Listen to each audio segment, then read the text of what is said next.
Hello, my name is Megan, and today I'm going to talk about the period of my life that has become known as the Mafia Cafe incident. To clarify, I don't want to give the whole story away. I'm just going to say it in some vague terms. I'm working at a cafe. I'm a regular barista, baker, sandwich maker. I'm there for quite a while. My boss gives me the cafe. He just legally gives it to me. I'm the owner of this cafe now, for free. Very rich, sketchy billionaires come in, try to buy me out. They make my life very confusing and difficult. As you listen to my tale of woe, you may think to yourself, Megan, why did you make these decisions? Why did you not see that these very evidently sketchy people, who you realized at the time were sketchy, why did you not perhaps separate yourself from them? Why didn't you go do something else? And I'm going to answer that question, and I'm also going to say some other things. Hello, it is Megan from the future, technically Megan from the present. I'm interrupting my own video, but look, I found another electric fireplace to sit in front of, so it's almost like it's the exact same. It's almost like nothing changed. And I will answer that question, but you're gonna have to give me a moment. I am interrupting my own video because I've just finished editing this, and it's a little over 2 hours long, and I've had a lot of thoughts about myself as I went through all of this. And I was really torn as to whether I should put sort of an explanation in the beginning or the end. You would think that it would make more sense to put an explanation at the end, because then obviously you will have all the context for what I'm about to say. But I'm unhappy with the thought process behind the way that I presented some of the stuff I'm going to talk about for the next 2 hours. And not in an extreme way, but just in a really, really subtle way that kept nagging on me as I went through all of this. And so I just have to talk about it. I just have to preface it. This story is something that was a really huge part of my life. The span of it is all a little over than 3 years. And it's something that I've never really told in full to anyone ever, partially just because it's so long and it takes so long to tell. But also, everyone was really doing the whole, you're so valid, this isn't your fault thing. You were taken advantage of. And to be clear, when they say taken advantage of, I mean in the sense of, money and work. And they weren't wrong. I was not treated well by the very rich, sketchy billionaires who came in. But that always just felt a little wrong in me, that it was completely their fault. But I accepted that because it made some decision making that I had to make at the time easier. And also just because it's not, I don't think anyone has a good time seeing their faults and seeing where they went wrong.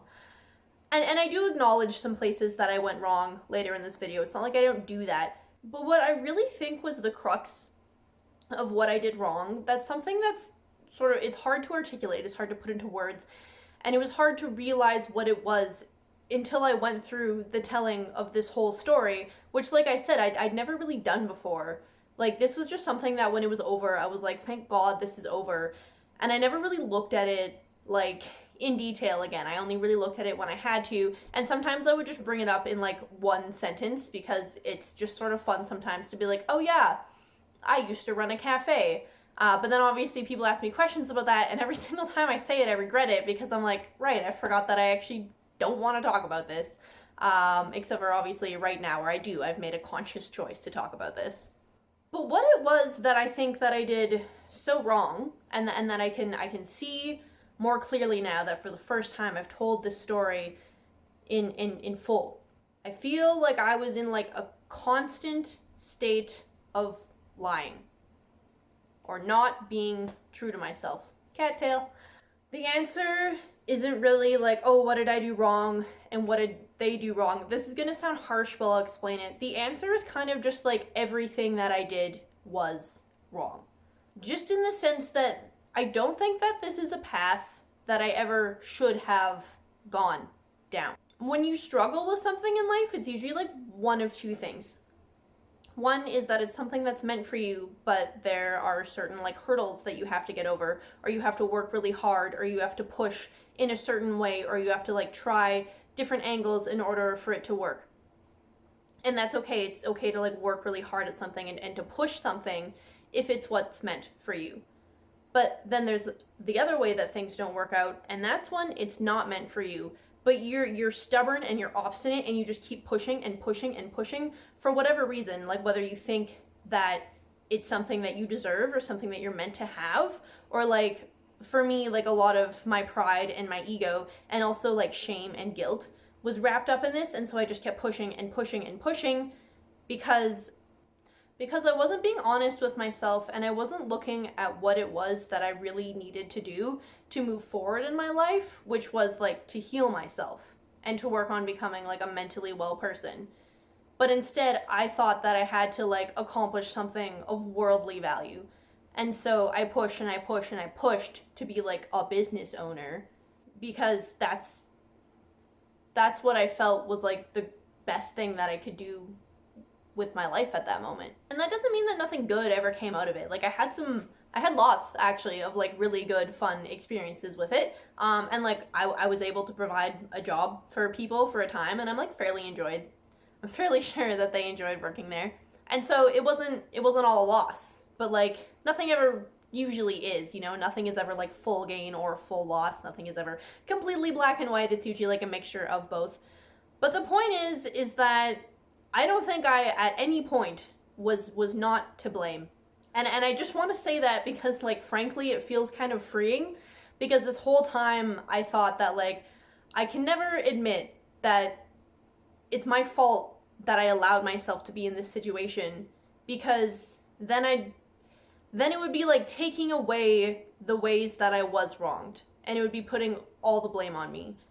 But I kind of realized that like both can coexist. I was taken advantage of and people were not good to me, but also I put myself in these situations and I continued making these decisions and I continued pushing myself down this path that I was not meant to go on, until it just became so horrifyingly obvious that I wasn't meant to be there, that everything just had to sort of like implode in a bad way, because I think when you push and you push and you push, that's the only way it can ever end.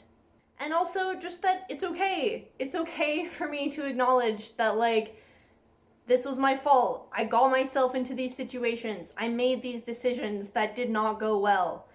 It's okay to do things wrong. Like obviously you should try to do things right as much as you can. But if you've done things wrong, it's okay to admit it. And it's good to acknowledge it so that you can learn and grow from it and not do these things again. Not that I think I'll have the opportunity to make these exact same mistakes again, but like, it's just okay to be like, wow, I kind of sucked a little bit, and I kind of did not good things. And then I grew and I learned from it. And sometimes I still suck, but I suck less. And I'm working on it every day. So at the end of this video, I do like a little segment where I'm like, what did I learn? And I say some sort of like silly things. But really, I think one of the greatest things that I did learn is that some things just aren't meant for you. And I've learned to sort of like sense in my gut when something is meant for me and when something isn't. And I didn't have that back then. I did, but I was squashing it under like layers and layers and layers and layers of mental unwellness and poor coping mechanisms. And that leads us into the answer of the question that I originally asked. Why did I keep myself in this situation? So partially what I just mentioned, but also I was really mentally unwell at the time, and I used really poor coping mechanisms. And that mental unwellness existed far before the beginning of this story. I had just been through several things that I never dealt with properly and that had accumulated on top of each other. The cafe just kind of like was one of the final things. Last thing I want to say is just a little bit about like the timeline of this video. So probably the most important aspect of it is like when the Mafia came in. But that was the end of the story for me. And I considered just sort of like fast tracking through all the beginning stuff just so we could get to like what is probably the most interesting part of the story sooner. But I couldn't bring myself to do that because that's not the story to me. The story is everything from the moment that I decided to apply for this cafe and the reasons that I decided to apply to this cafe throughout all the years to where we ended up. That is the full and complete story to me, and I wanted to tell the full and complete story. So, our story officially begins. It is summer of 2016, and Megan needs a job. The place that I had previously worked at was a different local cafe, and this cafe had no weird billionaires trying to take my soul. But I quit this cafe because, so I had graduated from high school 2 years prior in 2014. It's 2016 now. And my only goal post-graduating high school really was to travel. I hated the idea of post-secondary. My God, like probably one of the things that got me angriest back then was like if anyone brought up me going to post-secondary. Like I just abhorred the idea of furthering my education. There was almost nothing that made me as upset. I just had a really bad time in high school. And so, you know, I thought like over my dead body will I ever be going into secondary education, which is funny because I'm there now and I'm having a great time. But yeah, so these 2 years since high school, I had stayed living in my parents' home, and I'd been working full-time, or like sometimes more than full-time ever since, and I'd saved up a good amount of money, and I was ready to go travel to Scotland for 2 months. Specifically, I just really, really, really wanted to go to Scotland. So I went there for 2 months. I had an absolutely fantastic time. But then I wanted to move out in the fall, just because, like, I wasn't going to school, so I was like, okay, if I'm not going to take that step in my life, like, it's time to take a different step, you know, become an adult in a different way. And I wanted to create my own life. And so the girl who got me this job at the cafe, which I will reference to simply as the cafe, she was actually a coworker of mine from the previous cafe that I had worked at. She had also gone somewhere else, and she was also my new roommate. And this isn't relevant to the story per se, but she was a fantastic roommate, and she's still one of my best friends. So that's a nice, just a nice thing. So this friend of mine who got me the job, she worked for my boss, who I will refer to simply as my boss, and at this time he owned 2 cafes. He'd started one, and it was fairly successful. Like I think I don't know if monetarily it was successful. I'm led to believe it wasn't because of things down the road. But like it was a well-known sort of like cafe landmark in this city. And then he owned this other one that my friend worked at, and it was downtown. It was less known about, like I hadn't heard about it until I found out that she worked there, but it was still very busy because it was in sort of like the heart of downtown, and you know, a lot of office workers frequented there. And at the time that I was looking for a job, he was opening a third, oh, why did my fingers look so weird there? A third cafe. I should just not use my fingers to make numbers. I think that's the solution. Yes, so he was opening a third cafe, and it was also technically in the downtown, but it was on like the very edge of downtown in an area that frankly felt barren and desert-like. I like quite literally saw tumbleweeds roll down that street past the windows several times when I worked there. One time, like 3 years in, I was making soup in the evening, because that's a thing that I did every evening. I'll get there. And literally 2 stray dogs started fighting over garbage in front of the front door, which isn't funny. Stray dogs aren't funny. It was really sad. And I was having a moral crisis of like, do I go out and bring them food? But it was quite literally right in front of the cafe door, so I didn't want to open it because then they were probably going to come in. But like, it was in the boonies. Somehow, it was in downtown, and yet there were stray dogs fighting and tumbleweeds. And so all that to say is that I sort of feel like this business was a bit doomed from the beginning just because the location was frankly really terrible. I do think that you can have like a surviving cafe in an obscure location if it has like a specific pull, or if it's sort of like an iconic place that people know about. But this cafe had no specific pull. Like it had good enough coffee, and like the food was tasty. It was bagels, wraps, and sandwiches, but like they were pretty good, you know? For a bagel, wrap, and sandwich is pretty good. And the prices were very reasonable, I thought. But all of that is normal. That's all normal cafe stuff. So like there's really no reason, I think, that anyone should go out of their way to come to this cafe, and it had no foot traffic. There's really no reason that you would ever drive down the street unless like you work in one of the office buildings around, because there were just like a bunch of office buildings around, but also a lot of the buildings around were empty because people would try to make businesses in them and it wouldn't work because it's in a random little location that nobody goes to. However, I did not take any of that into account when I started working at it because, like, why would I? I'm just being paid to work there, so, you know, it never occurred to me that I would one day own this cafe. So I didn't think about any of that. And it was cute. Like, it was a small space, but it was a really, really cute small space. I have a shockingly low amount of photos for the time that I was there, especially given that I'm a person who, like, takes photos of everything. And I was there for like 3.5 years, so I have very few photos, but the ones that I have, like, I'll throw up on screen while I edit this if you care to look at them. But just I'm bad at, like, visually describing things, but I will try. Okay, I just took, like, several failed videos of me trying to describe this place. I'm not good at it. It was small, it had really big windows on, like, the street-facing side of it, the other side that had a door that connected to 3 other businesses that were in that same building. That side was fully, like, exposed brick, and it was really lovely. Like, the exposed brick was super cute. And then on the other side, it was, like, half windows, and then halfway through that side, it transitioned to being, like, the behind the counter area.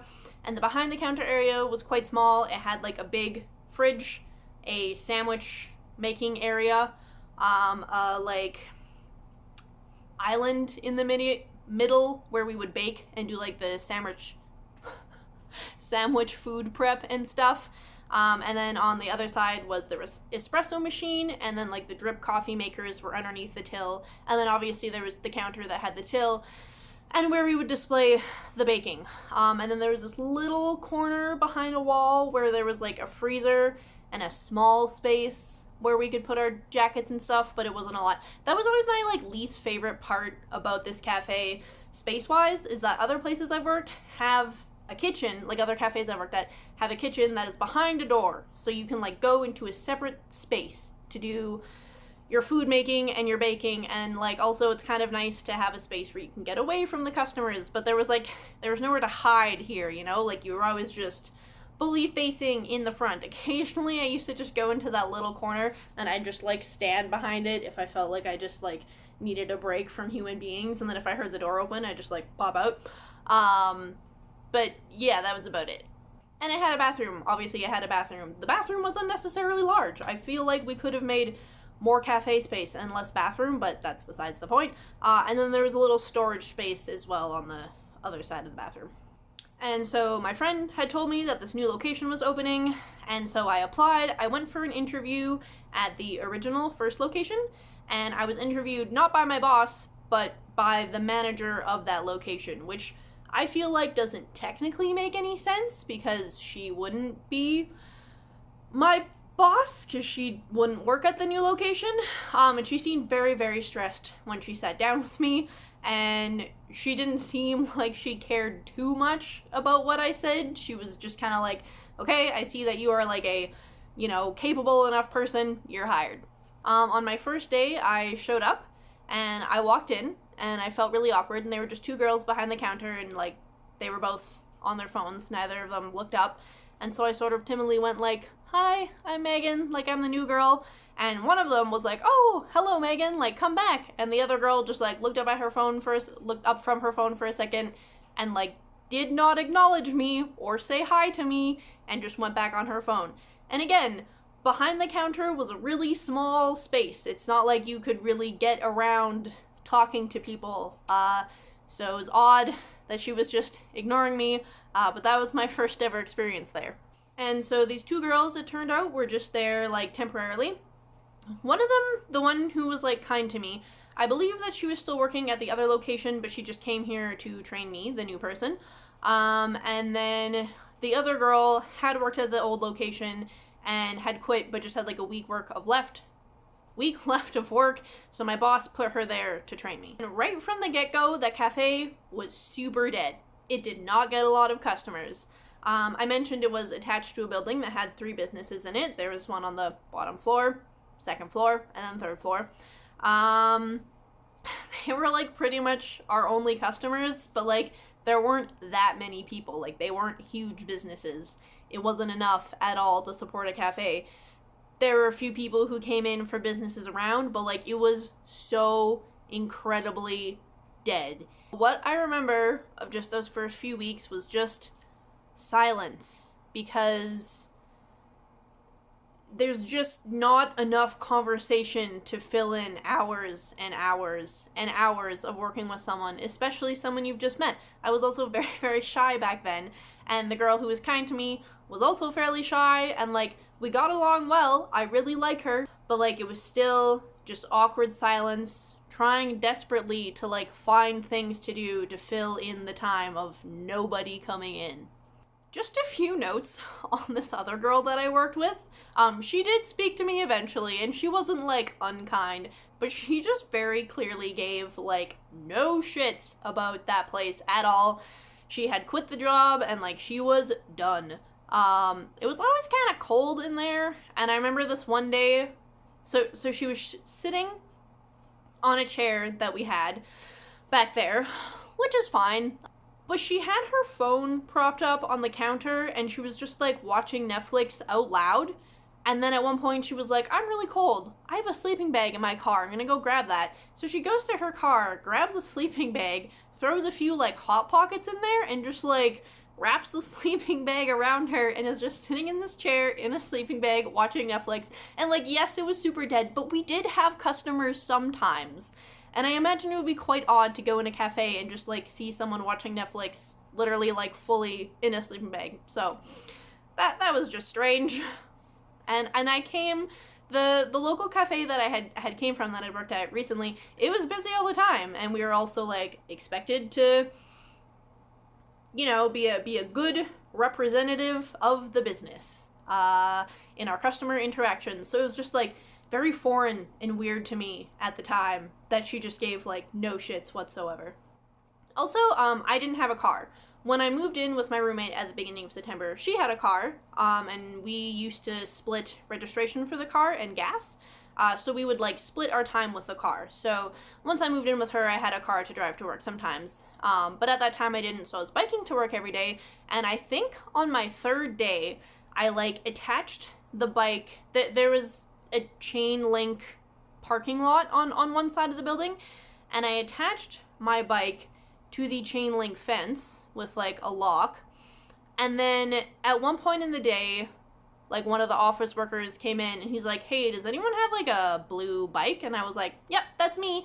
And I thought maybe he was gonna say, like, cute bike or something fun like that, you know? But he's like, oh, so you locked it to the part of the fence that is actually a gate. And so since you attached it to a moving gate, someone opened the gate and the fence moved and your bicycle got, like, somewhat crushed. And I was like, oh. So I went outside and looked at my bike. I have a photo of it. I'll throw it up. And yeah, sure enough, it was crushed. Not, like, completely mangled, but, like, crushed enough that it was no longer functional. My bike was dead. And this was on, like, my third day there. And looking back, I have to laugh because, like, that was a fucking omen, if there ever was one. And so the weeks went on. Eventually those two girls who had trained me left, and I got a new coworker, and that place really only needed 2 workers. And so the other girl that got hired to work with me, she was also really quiet and quite shy, I believe, and just all of that contributed to her just, like, not really talking to me. And I tried really, really hard to, like, be her friend and to make lots of conversation, because I was like, buddy, like, it is just me and you. Day in and day out, it is just the 2 of us in this cafe. Like, we have to be friends. We have to get along. We have to have stuff to talk about. I cannot just stand here in silence for 7 to 8 hours a day. I can't.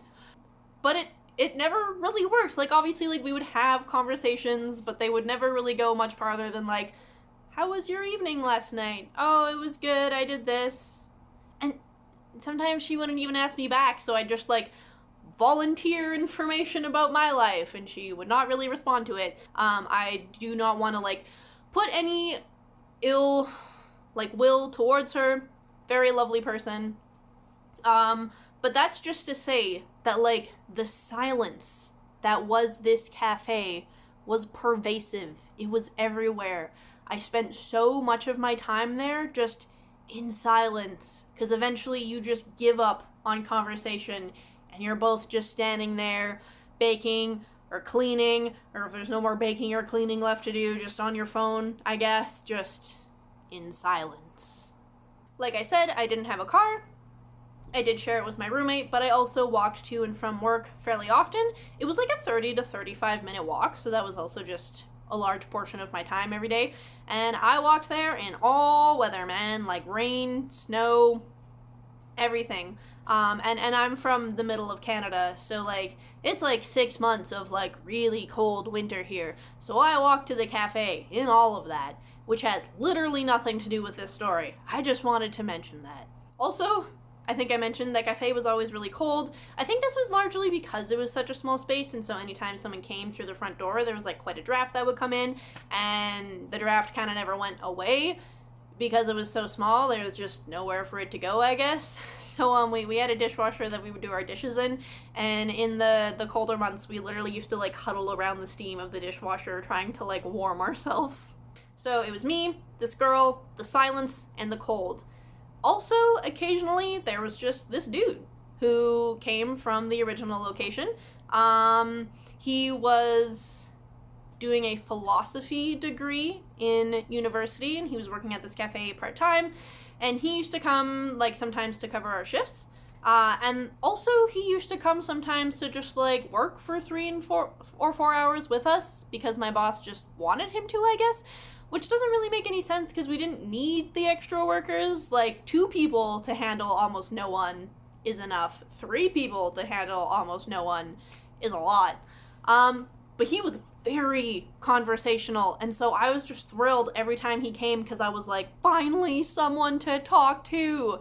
And he had this bright red car, and when I would walk to work, like every morning when I would round the last corner before getting to the cafe, I always used to be like, please let the red car be there, please, please, please, please, please, please, please, please, because I knew that if it was, my day would be significantly less boring. So I used to get so excited when he was there because he would just ramble on about philosophy or whatever, and like, it was interesting. Also, this was a point of my life where absolutely everything changed. Like, I moved out for the first time, and I was living my like fun, cool, indie life, and just doing like my roommate / my good friend, she's such a fun person, and she loves going out and doing stuff, so we're always like going to cute cafes that were not our cafes, or like going to see movies at like the independent movie theater in the city, or like, I don't know, going to like art shows, or like cool little concerts, like local concerts, or like going out dancing. Like, we were always going out and doing stuff. So I was living what felt like a really, really vibrant and exciting new life.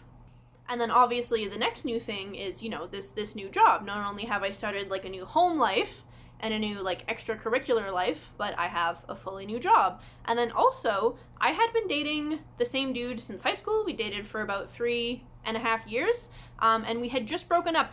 I think I broke up with him literally the day before I started working at this cafe, which, looking back, that seems insane to me. Like, why did I force such a huge life transition on myself the day before I start a new job? Like, I was obviously sad. Like, it was a relationship. It was good. Like, it was a good relationship, but it was just time for it to be over. And so, like, why did I do that to myself the day before a new job? But anyway, all that to say, it was such a new moment in life for me. Everything was different. Everything was new. Everything was very exciting. But there was also, like, a lot of loss that came with all of that.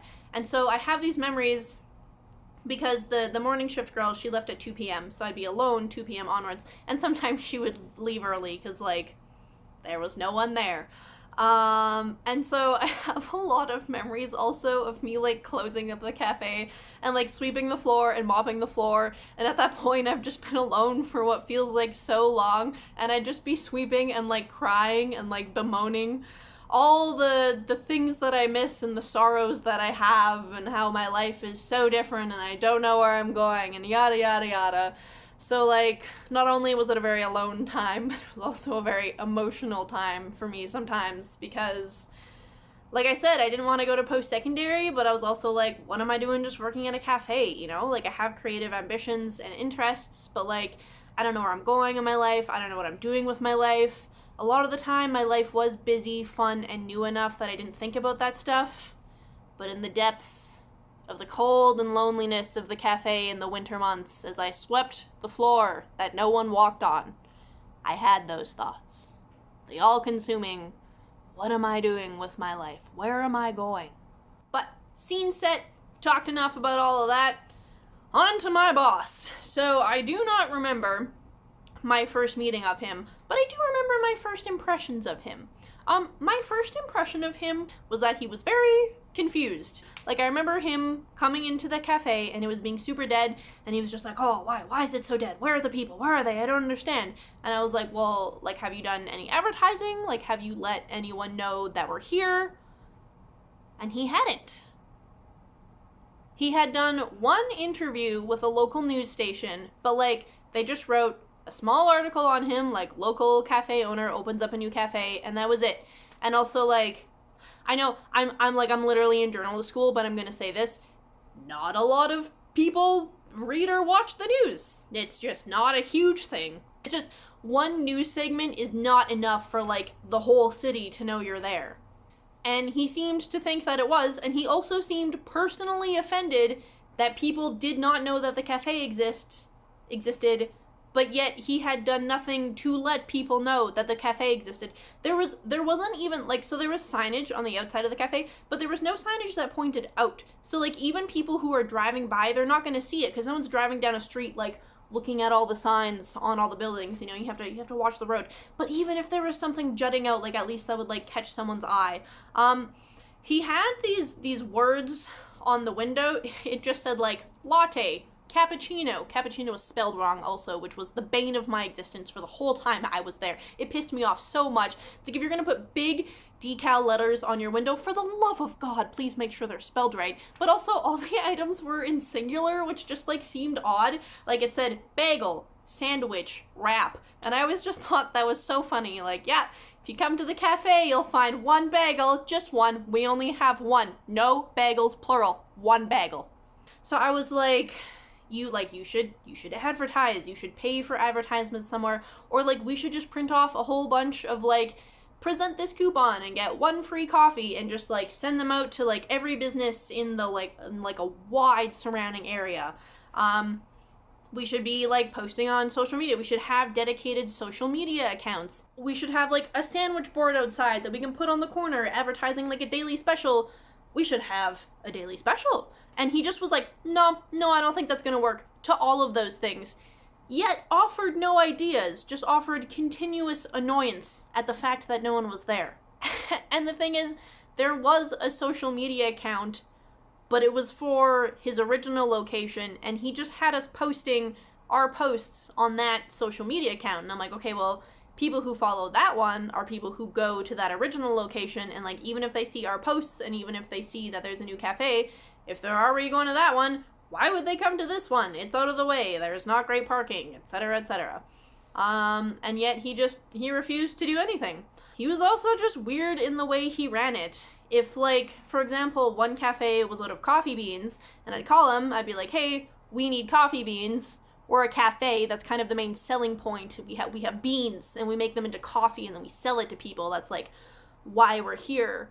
And he would drive to a different one of his locations, steal coffee beans from them, and bring it to our cafe, which did not solve the original problem of being out of coffee beans, because now that cafe just has less coffee beans and will run out sooner. And also, we still only have, like, 2 bags, because it's not like he brought in, like, a lot more inventory or, like, made another coffee order. He just, like, took some from a different location and brought it to us. There was this one time, I remember, where he didn't have enough money to pay all his employees, and he asked me, is it okay if I just use the money that I would have used to pay you so that I can pay other people in full, and then, like, I'll pay you back later, I promise. And I was like, no.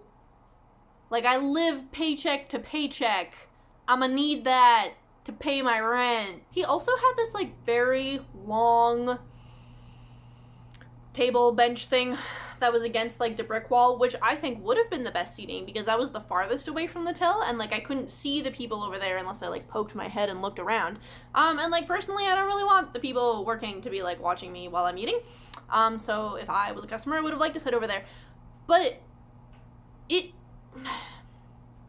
was like a long desk thing, and the desk portion came down so that your knees would hit the desk, so that if you're sitting in a chair, you can't like tuck your feet under it, your knees just hit it, and so you can't really get close enough to it. So if you're eating and drinking, it's like kind of like this. And like, again, that just seems like such a simple thing, like buy furniture that humans can comfortably sit in with their human limbs. It doesn't seem like something that you'd have to say to a person. And also, a lot of the time, he just wasn't there, which is fair. Like, we didn't need him, and also he has other locations. But, like, there was no manager for the store, and I'd never worked somewhere where there was no, like, official person in charge, really. Like, we were really just left there on our own whims to do, like, essentially whatever we wanted. Because we would text him whenever we were out of things, which was consistently a list every single day. Sometimes he would show up with it, sometimes he wasn't. But other than that, he often wasn't there, except for, like, random periods where he would just pop in and spend, like, hours at a time pacing, and that's about it. One nice thing about this place is that since everything was so open and so free and so dead all the time, it kind of became, like, a gathering place for my friends. Like, they used to just come in and visit me quite often, and it was just sort of, like, a fun place for us all to hang out, because, like, there was no authority figure there. There was no boss. They could just come and hang out whenever they wanted. But it also ended up turning into a bit of a gathering space at night. We had like a few nights where we just played like card games in there and stuff, and we asked my boss about it originally, and he was like, literally no problem, I do not care, go have fun, use the space. And then once we realized that he just did not give a shit, my friends and I were like, oh, okay, well we could have like more fun in here. At that point in time, my friends and I were like really big into going out to clubs and bars and dancing. And there was this one club that was like quite literally 2 blocks away from the cafe. We used to go to the cafe before that sometimes to like pre-drink and just like have a little party in there. And also there are syrups there, you know? Syrups for the fun coffee drinks, so we could just make ourselves fun alcohol drinks with the syrups. And also there's coffee. You want to stay awake when you're going out for the night, so we would just make ourselves a cup of coffee. We also used to just like run back to the cafe if the club bathrooms were super busy, because we just had a completely unoccupied bathroom in there. And at the end of the night, we used to go and like make ourselves food sometimes, or often we'd like play music that we wish they played at the club, like Jupiter by Holst. And we just, like, danced to that in the cafe to round out our night. Even sometimes when we were at bars or clubs that were, like, further away, we still used to just, like, run to the cafe sometimes to just, like, end off our night with, like, some dancing fun in an empty building. And so time went on, and I think maybe around, like, 8 months after I started, that coworker I had who was quite quiet, she ended up quitting. I, for one, was quite concerned because suddenly 50% of the staff was missing. I very, very, very much so wanted my boss to hire someone who would talk with me. I wanted so badly to just have someone to talk to at that job who would talk back to me. And I also was deeply concerned about the type of person that he would hire, because I was like, you don't even know how to run this cafe, and you do not seem too concerned about how we act in the cafe at all. And then one of my best friends applied, and she got the job. And she is just like such a fun person. Like, she's very energetic and creative and like super ADHD. She's like all over the place, but in a really fun, charismatic, good way. And the time that she worked with me at the cafe was such a good time of my life. Again, aside from the cafe stuff, I was in deep, deep, deep depression and emotional turmoil, but like, she made at least my job life like the absolute peak, the best it possibly could have been. I will never have that much fun at a job again. I just won't. I think I laughed during that time with her like more than I've ever laughed in my life.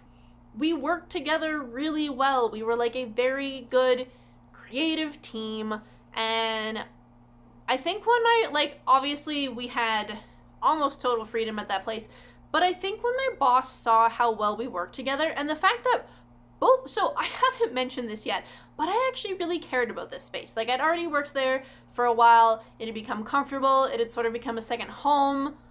I saw potential and I wanted it to grow. I had a vision for it and I wanted to create that. And then my friend who came in, she had a vision too.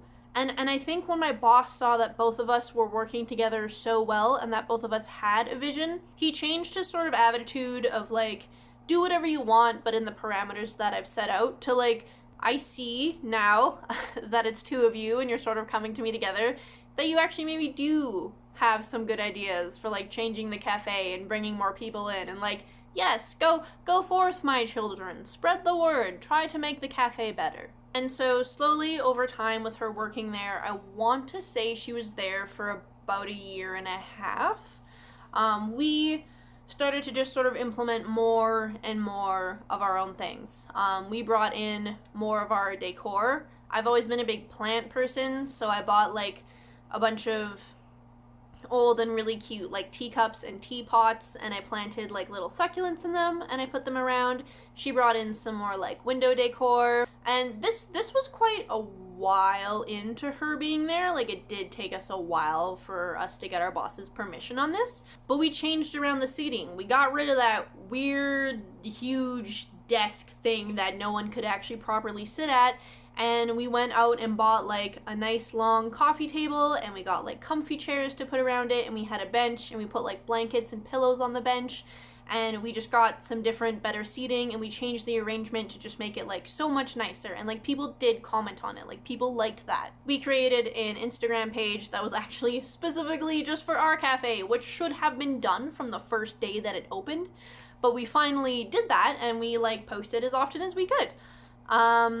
She had a lot of like fun new ideas for baking all the time, because she took the morning shifts, so she was doing a lot of the baking. Like, I don't know, like my boss used to bring us like pre-made cinnamon buns in a box that we would just heat up, but she brought in a bread maker and started making her own dough and started making like her own cinnamon buns, and they were super, super tasty and good. She had the idea to set up like a loyalty card program thing, and she brought in this thing that had like all the letters of the alphabet so that people could, and she printed out all the cards too, so that people could create their card but then leave it in there so they wouldn't lose it in like their wallet or whatever, and they could just take it out to be stamped every time that they came in. And there were like drink loyalty cards and food loyalty cards. We started a special of the day, and we made a special of the day board sign and put it up. What we were doing for soup beforehand was just like these frozen soups from Costco that my boss would bring us, and again, he never brought us a lot of them. They would always run out right away. Like, it felt like we could maybe serve like 5 soups and then we would run out, and people are always pissed about that, which is fair, because if you come in at like 12:15 and we're already like, soup's out, that's not like a great look, you know? So this is also something that we started doing like fairly long down the road, but I'm just kind of bringing it all up at once. We started making our own homemade soup, which, like, in the grand scheme of all the great things that have been done in the world, making homemade soup at a cafe is not big, but for us it was like a super, super big and huge thing, because to be making large pots of soup every day, like, that is, you know, that's an investment for sure. Not only time, but also you have to gather all the ingredients for the soup. And so we actually, at that point, had like struck an agreement with my boss that we would just take money out of the till to buy the ingredients for that soup, because at that point there was no bookkeeping going on in that place. There never was, and it just got more fucked and more fucked as time went on. And honestly, that was a big hit. Like, people really liked that. Like, that actively brought in more people every single day. We did eventually create flyers that were like, hey, bring in this flyer for like 50% off or something. I don't remember what it was, but it was like that type of thing, you know? She got her dad to make a sandwich board for us, so we put the sandwich board out on the corner every single day with the daily special, because the street right in front of us, no one ever drove down. The street that was on the corner, still not hugely trafficked, but like more than the street right in front of us. So we put that on the corner every day, and like, I think that brought in more people. Having her there just made everything so much better, both for like my own personal enjoyment, but both for the cafe itself. Like, me and the cafe truly thrived having her there. It was a joyous time. And so we did all this stuff because we genuinely cared about it. It was kind of like our baby. But we also did silly things as well. We were aware of the freedom that we had. We were aware that there were no adults or authority figures there.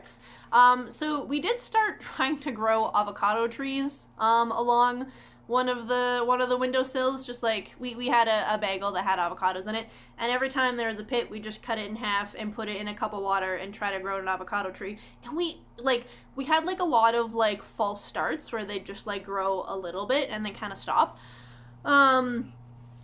But we had one that actually grew like really, really, really tall. I'll throw a photo of him in here. We named him Calvin. He is unfortunately dead now, very, very tragically.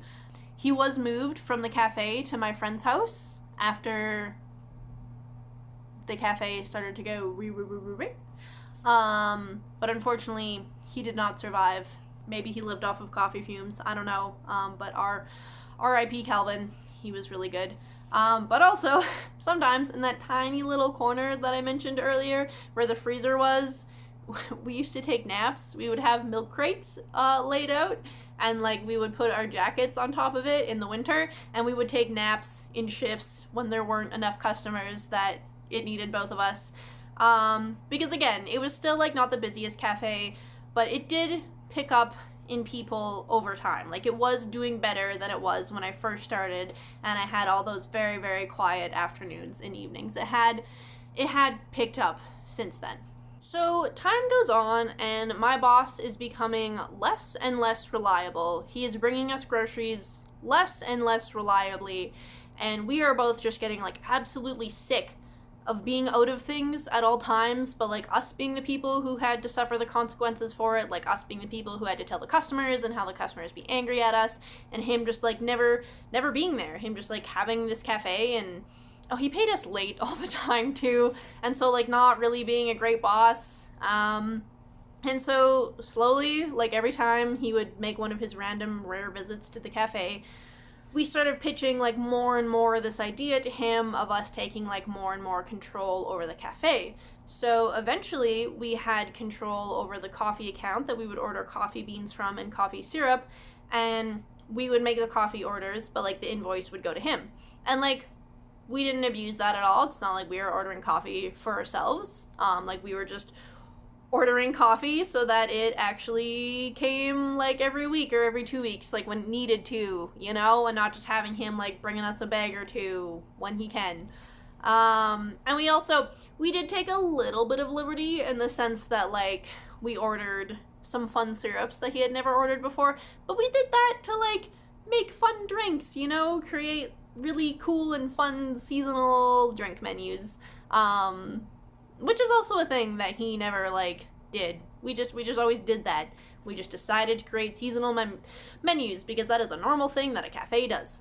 Another thing that he was really awful at bringing us was milk, which again, we're a cafe. We make lattes, cappuccinos, all the other cafe drinks that have milk in them, and he was terrible at bringing us milk. So we also struck a deal with him where we would take money out of the till to buy milk and also like small little random groceries, like we need cucumbers or we need lettuce. And so every day at the end of the day, I'd be the person who was closing, so I would text my friend what we needed, and in the morning before she came to work, she would go to the grocery store, buy groceries, and come to the cafe. Not every single day, because if we were stocked well enough, which we were more so when we were doing things ourselves, we didn't need groceries every day.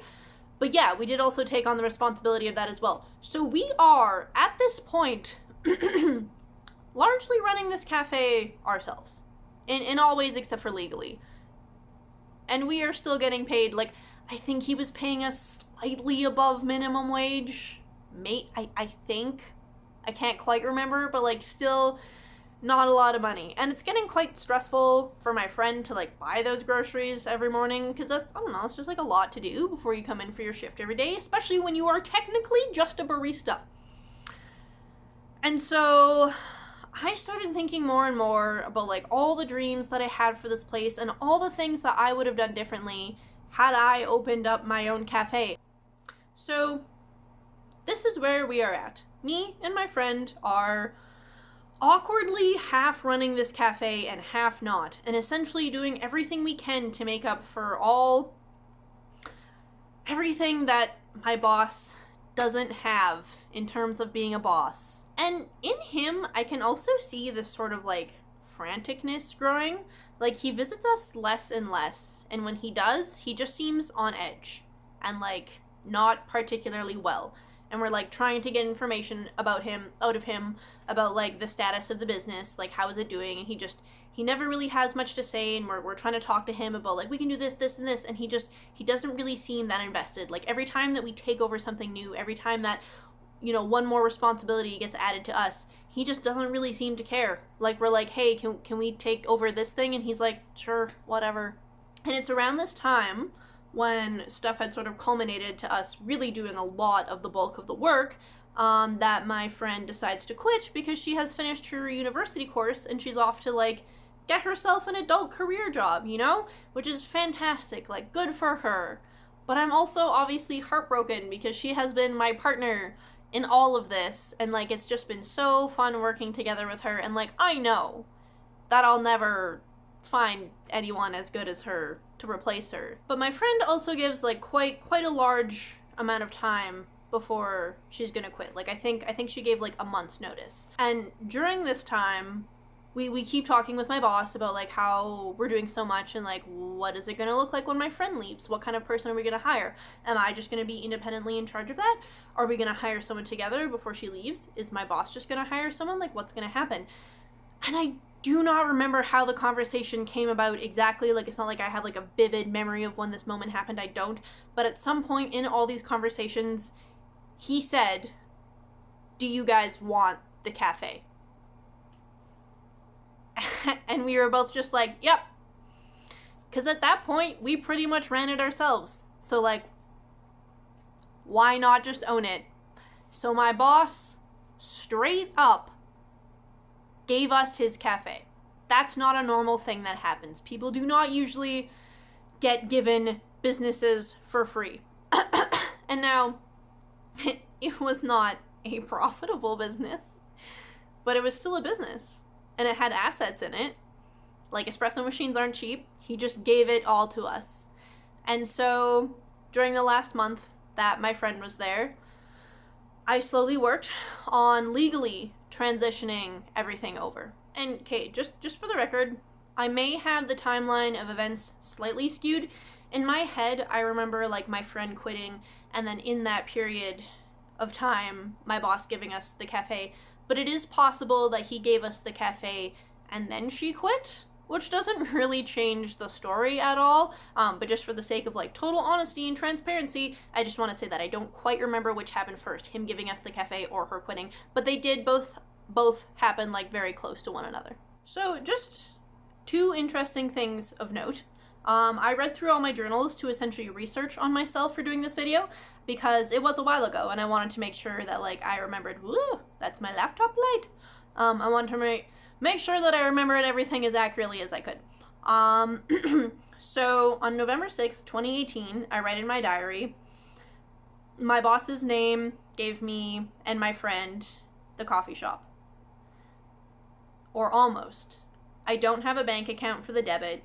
He better give it to me. I act nonchalant, but I want this cafe.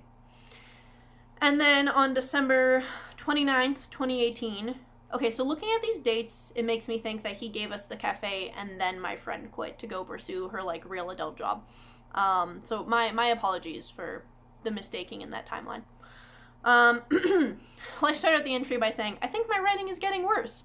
Because I always wanted to be a writer, but I was also slowly suffering and dying and falling apart as a person, so I think this is just my way of saying that. The cafe is now mine, as long as everything goes well and I don't mess it up. I have a bank account and my own Moneris now. My friend quit, and that will certainly make my life different, and I have to hire someone else, which is wild. I'm like 25% hiring a worker and 75% attempting to hire a friend. I'm fairly stressed about it. I'd always thought doing interviews would be fun, but now that I'm doing them, I realize that I look and act like a child, and most of the people I interview won't take me seriously because they'll be older than me, and I'm obviously new at business life, so why would they? I'm terrified of someone else coming in and taking control. And then in brackets, I'm terrified of how humiliated I'll feel if I fail. When it was me and my friend together running the cafe, like, it still felt real, but it had this element of fun and this element almost of like play pretend, because I was doing it with a friend, and I don't know, it was like playing house almost with friends when you're little. Obviously not the exact same, but that was like almost the vibe. But then when she left, it became suddenly like so much more serious and so much more real.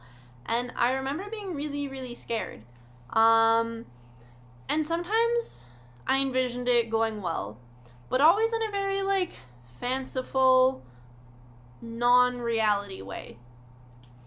Kind of the same way that like sometimes you daydream about becoming like really famous and someone takes you on a talk show and they ask you all the questions that you've ever wanted to be asked, and you give wonderful, thorough, and very intelligent, deep answers, and everyone watches it and says, wow, what an interesting person, you know? And obviously that's never actually going to happen, but you just daydream about it sometimes. So that's sort of the same way that I thought about me running the cafe going well. Like, I would daydream about it in a like, wow, that would be so cool way. But I'm not totally sure if I ever actually expected it to go well. But I still wanted to do it because, again, I had been dreaming about running this cafe for so long at this point. And even aside from that, I'd been daydreaming about running cafes long before I ever worked in one. I always just loved them. I thought they were really wonderful, cozy atmospheres, and I loved being in them. And it brought me so much joy to like create that atmosphere for other people. Like when I saw people sitting in there and laughing, or like it being a destination to meet with a friend, like it just brought me so much joy that I could facilitate that place that I love going to so much with my friends for other people. So it was genuinely something that I really wanted to do, but I knew that it was likely doomed, partially because I'd worked at that cafe long enough to know that it definitely wasn't profitable, and also because like I had no training in business. I mean, I was naive, but I was at least not naive enough to know that like this was a lack that I had. This was something that I was lacking, I should have said. I don't think saying a lack that you had is grammatically correct, but whatever, I'd just be talking. But I still wanted to try, because like how often you get the opportunity to just be given something that you've daydreamed about doing so often. I was like, I've been given this incredible opportunity, like I at least have to try. And so my game plan was give it one like good honest year, and then if it wasn't doing well at the end of that, which I fully assumed it wasn't going to be, I would say like, okay, I gave it my best. I really did. I lived this fascinating experience of running a business for a year. It didn't work out, and I'll move on. The image that I had in my mind the most often was picturing me being there like late at night, like a few months in, and going over the books, which the books were me just like writing down numbers in a loose leaf notebook, because no one ever taught me how to properly do bookkeeping. I just wrote down numbers every day, which maybe that is how you properly do bookkeeping. I don't know. I still don't know. But yeah, so I pictured myself like leafing through and everything was in negatives, and I would like start sobbing and be like, it's not working, and I'd like fall to the floor behind the counter and have a mental breakdown and be like, I need to shut down. That's how I pictured it happening, which that's not how it happened, but it's also not the most. It happened a little bit like that. So things that I changed in the cafe when it was fully just mine. And these aren't necessarily chronological. These are some things that happened like over the approximate year that I had it. I'm just gonna put them all out. So the thing that I'm most excited about that I did, which like isn't actually that exciting, but I thought it was I put in a big bookshelf. And I put up books. The only thing that I loved at that point in my life more than cafes was bookstore cafes, because I love books. I still do. And like, I just, man, like, if you thought I daydreamed about running a cafe, you should have seen me daydream about running bookstore cafes, man. That was the daydream. Every time I was in a bookstore cafe, I just like, wow, I was enchanted. Truly enchanted. I thought there was kind of nothing better in life than a bookstore cafe. So to me, that was huge. I put in some of my own books, and I also went to a bunch of secondhand stores, and I just bought a ton of books. And I had like a few shelves that were books for purchase, and then I had some shelves that were books that you could just like read in the cafe. And I only ever sold like a handful of books over that time. But nothing brought me more joy than when I would see someone perusing the bookshelf, or when I would see someone take a book off and go sit down at their table and drink their coffee and read a book that I had provided. It was my favorite thing in the world. I also changed the food menu a little bit.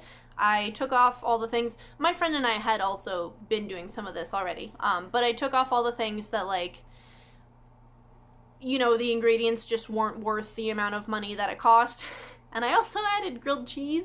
I had 3 different types of grilled cheese.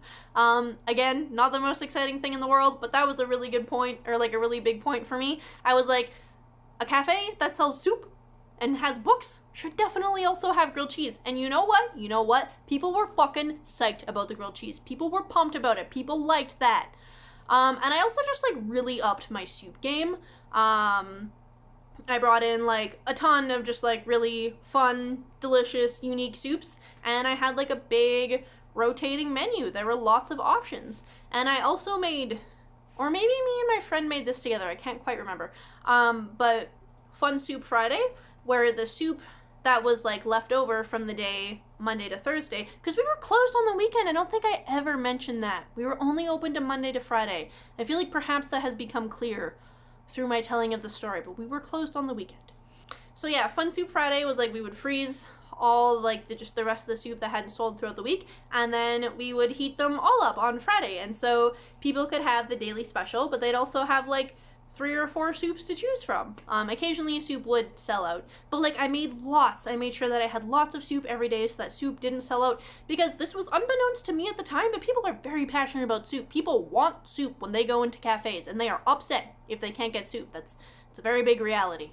I also opened up an account with a local bread bakery, and they did free delivery for their bread, which I just thought was incredible. I had white whole wheat and rye, and the rye was, like, swirled rye, and it looked really pretty. Again, not the biggest thing in the world, but just, like, really fun and exciting for me. Also, so we had just had, like, all white, boring mugs, and I sold about half of those. I still kept some just in case we ran out, but I went and I thrifted or bought just from regular stores a whole bunch of different really fun mugs, and then I measured them all to, like, see, you know, what size of drink fit in all of them.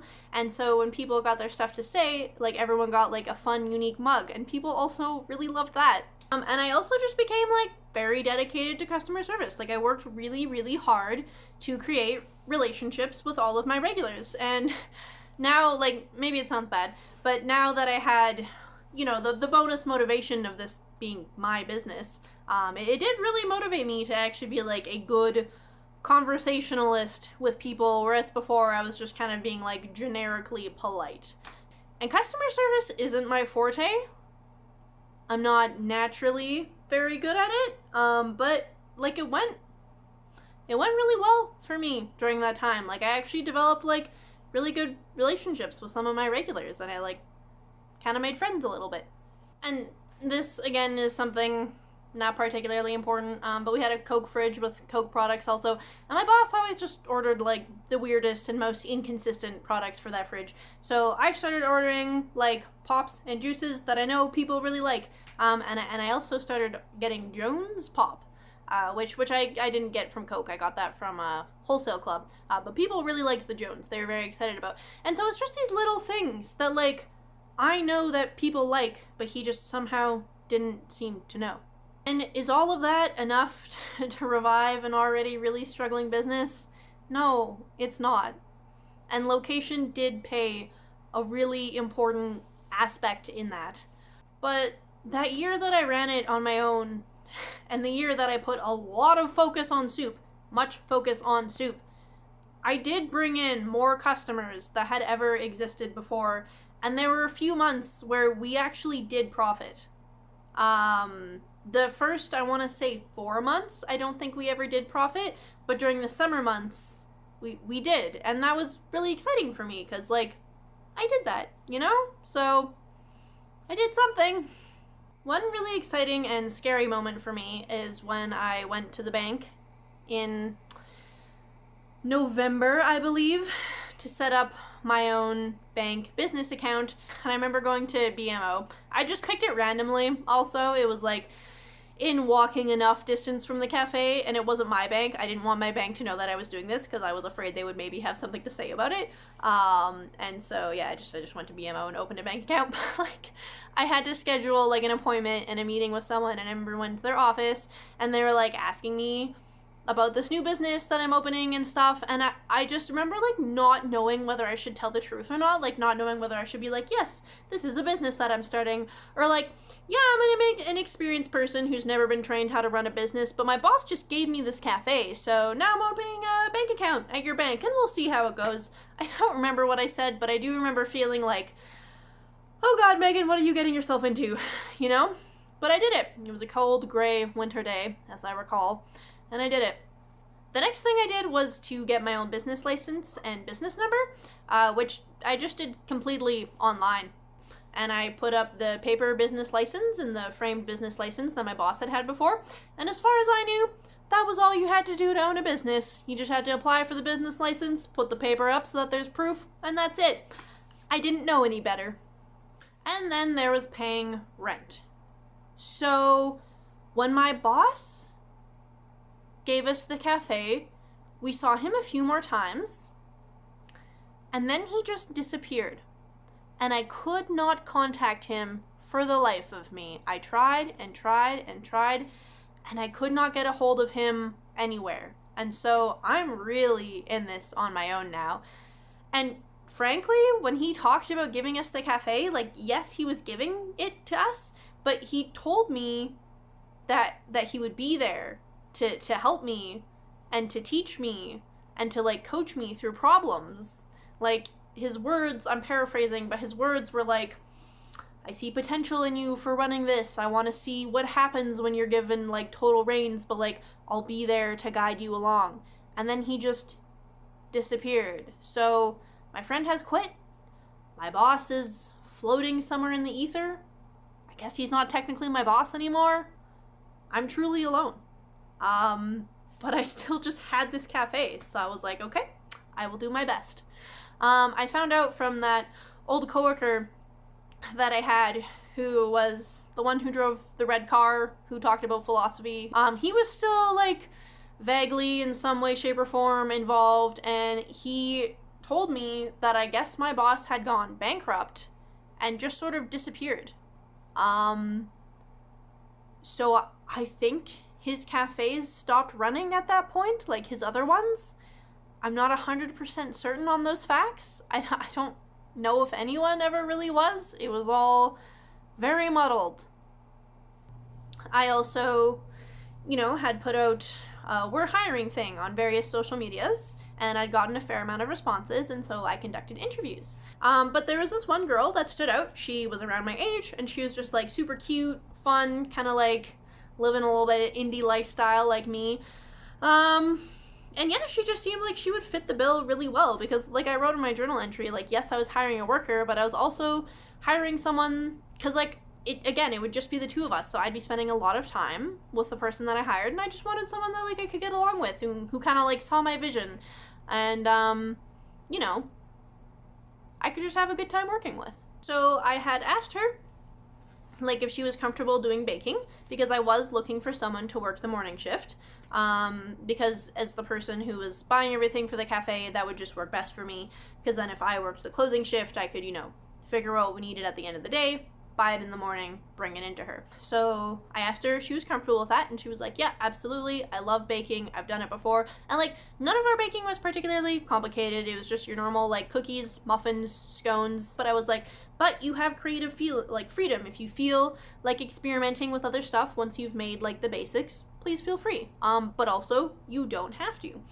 And I felt like I was a really chill and reasonable boss. And I didn't put any of the extra stuff on her. Like, I was taking care of everything that was outside the scope of being like a barista, baker, and sandwich maker, the thing that I was originally hired for before I ended up taking over the cafe in 2 years' time. And she was totally comfortable with that, and those are all the normal, regular things that you do at a cafe job, and yeah, like, I didn't put any of the extra stuff on top of her. And I feel like I was very accommodating. Like sometimes she wasn't able to work or she would have to come in late and I was like, yeah, no problem, I will cover you. Because I really, really wanted to be a good boss. And everything was going really well, I thought. Like I really enjoyed working with her. She was super interesting. She was fun to talk to. She was doing like a great job. And yeah, as far as I thought, everything was going well.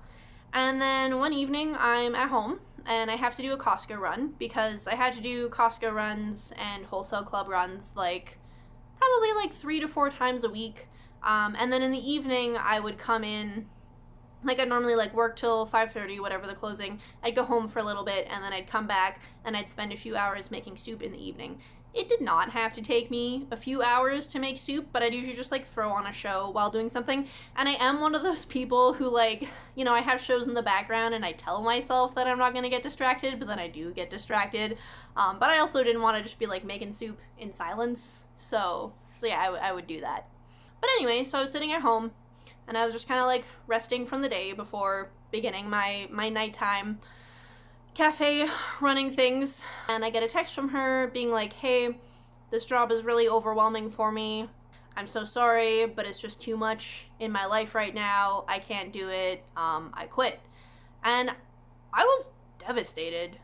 Obviously because I didn't have a worker anymore, but like mostly I was like emotionally really devastated because I'd worked for good bosses and I'd worked for my crappy boss and I knew the difference and I really wanted to be like a very good and reasonable and accommodating and understanding boss, and I felt like I'd worked really hard to do that and I felt like I had done a good job, and like I don't know, maybe I didn't.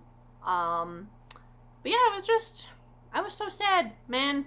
Like, I'm sure she was totally reasonable in being overwhelmed. It's different for everyone at different parts in our life. So, like, I hold no ill will towards her at all. She was a fantastic worker while she was there. But it devastated me. It broke my heart a little bit. And then I just had to go to Costco. So, I probably should have mentioned this at the beginning, but I'll just mention running the cafe was my entire life. Like, it took up 100% of my time. I felt like I was almost never home because doing all the shopping for it and all the extra things, like, I'm sure I don't really have to explain that running a business is very time consuming. I feel like that is just common knowledge. That's just something that people know. It was truly all consuming. It took over everything. And so this girl quits and it's like the middle of the work week and you know, I can cover the entire day myself for a while, but like that's not feasible long term. I can't do that always. I do need to find someone else. So I'm like frantically texting everybody I know, being like, do you know someone who's looking for a job? I promise I'll be really nice to them. And then my brother's girlfriend at the time, turns out she was looking for a job and she was still in high school, but her classes didn't start until 1. And so the morning shift was, I believe, 7 to 2, or maybe 6:30 to 2. Anyway, she had to leave by 12:30 because she had class at 1. But I was like, you know what? You can come in the morning and you can work at least half of the lunch rush with me. Like, that is perfecto. And she, my God, she's also my sister-in-law now. Fun fact, they got married like a little over a month ago. Very exciting. But anyway, best fucking worker ever. Best fucking worker ever. Literally so good, so efficient, so clean, so talented at making the baking and the drinks. So kind and easy to work with. And I'm not just saying this because I'm legally related to her now. She was just so good. And we also, like, you know, got to know each other better that way because the relationship was still, like, new-ish. And, you know, I wasn't living at home, obviously. I'd been moved out for quite a while. So I didn't see her that often. So this was just like a really fantastic way to get to know her better. And that'll always stand out as something that I really appreciated and that I'm really grateful for. And so it was just me and her for quite a while, just like how before it had been me and my friend. Now I had Megan and a friend again, which was really nice. She was also just so organized. Like, my baking list wasn't particularly organized before she came along, but she wrote it all on these cue cards and put it in like a little cue card container, which, like, I think I just had them written in notebooks before, but the cue card container was so nice. It's like little things like that that she would just like take upon herself to do. I didn't ask her to, she just did, because she's great. But we started making money, and so eventually I did hire some other people. I actually hired my brother at a point. I don't remember when. I do not remember when I hired any of these people. That whole year just sort of exists as like one big conglomerate in my mind. It's really, really hard to piece it out together. But the actual point of the story that we have taken a very long time to get to, I was able to piece out fairly well just from the sheer amount of emails that were sent back and forth. I screenshotted all of them and I put them all in folders according to the month that they were sent, so I do actually have a fairly tidy timeline for that. But as for anything else, I'm not exactly sure. At some point, I hired my brother. It was also wonderful working with him. It was very fun. He's a very good worker. He's just a hardworking person, and he's good with customers. He's a charismatic dude. At one point, I also hired one of my best friends. She went to pastry school, actually at the same school that I'm currently going to, which is funny because, you know, it's in not the province that we live in, and yet we both ended up there, me for journalism and her for pastry. But at one point, I hired her like part-time, and then I hired one other random person during the summer, like just someone I found from, you know, advertising that we were hiring. She was also really fantastic, really great, very like fun, bubbly person. And then I hired another friend of mine at the time, who was also very, very good at the job, very great with people. And then I had two friends who I think were just kind of feeling left out. They were like, we want to be part of it. And I was like, well, I don't have any more space for you guys. And they were like, well, you're not open on weekends. Like, what if we just worked Saturday? Like, what if we were just like the Saturday boys? And I should not have said yes to that because, again, we weren't open on weekends because the only people that came in were the people who worked in buildings around the place for the most part. And there's just literally no one on the weekends. But, like, literally because guilt and because they asked me to, and I'm really bad at saying no to people, which is a great quality for a business owner to have. But anyway, I said yes to them working on Saturdays, and like literally 3 people would come in for like the 5 hours that they were there. But I would just give them like a long list of tasks to do, just like random odd jobs around the cafe that I like hadn't had time to get to that week. So I mean, I was actively losing a fair amount of money on paying them, but at least I had someone extra to do those tasks for me, you know? That was nice. Sometimes my mom would come in and chat with them. One thing that I did that just felt like a really cool opportunity that I had because I owned this business is that has to do with my mom, so it reminded me of it. So my older brother has a brain injury, and so obviously my family just has some passion about brain injury awareness. And my mom had this really cool video given by the Saskatoon Brain Injury Association about brain injury awareness, and she just wanted people to watch it, so I set up this event at my cafe. I'll just read from a Facebook post I have here. This upcoming Wednesday, my mother will be sitting in my cafe armed with a laptop and an indomitable spirit. If you watch the very good and informative short video she has, you get $1 off any drink. And if you come, I'll give you an extra $1 off for just being my friend. Brain injury and the lack of proper understanding of brain injury in disability care has been a huge struggle that my brother Adam and my family have faced for many years now. Brain injury awareness and cheap coffee are both close to my heart, so if you have the time, please stop in. Also, at one point, DoorDash approached us, and I really did not want to do like any type of like DoorDash, Skip the Dishes, Uber Eats, whatever. That just seemed complicated, and I didn't think that there would be enough like want for it, and so I didn't want to do that. But again, I cannot say no to people. So I ended up creating a DoorDash account for us, which honestly just felt like a big and annoying hassle. But the man was very, very, very pushy. And so we had one of those little iPads where people would put in orders. People actually did put in orders sometimes, which was frankly shocking to me. I didn't think that anyone ever would, but they did. So that was an element I had to add. Also, just point, I still cannot use DoorDash as like a regular human. It will not let me out of my business account.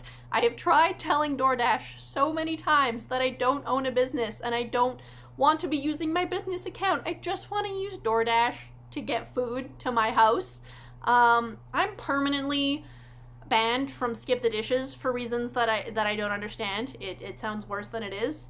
And I think there was a small point where Uber Eats didn't exist and it was just DoorDash. And yeah, they won't let me not have a business account. It's just a random absurd little thing. So that is everything that I can think of that has to do with Megan running the cafe. That is how I got here. That is where we are. We're going back to November now, I believe. November 2018. And now we are on the title of this story. The Mafia Cafe Incident. They were not actually mafia. They were just very rich, sketchy people.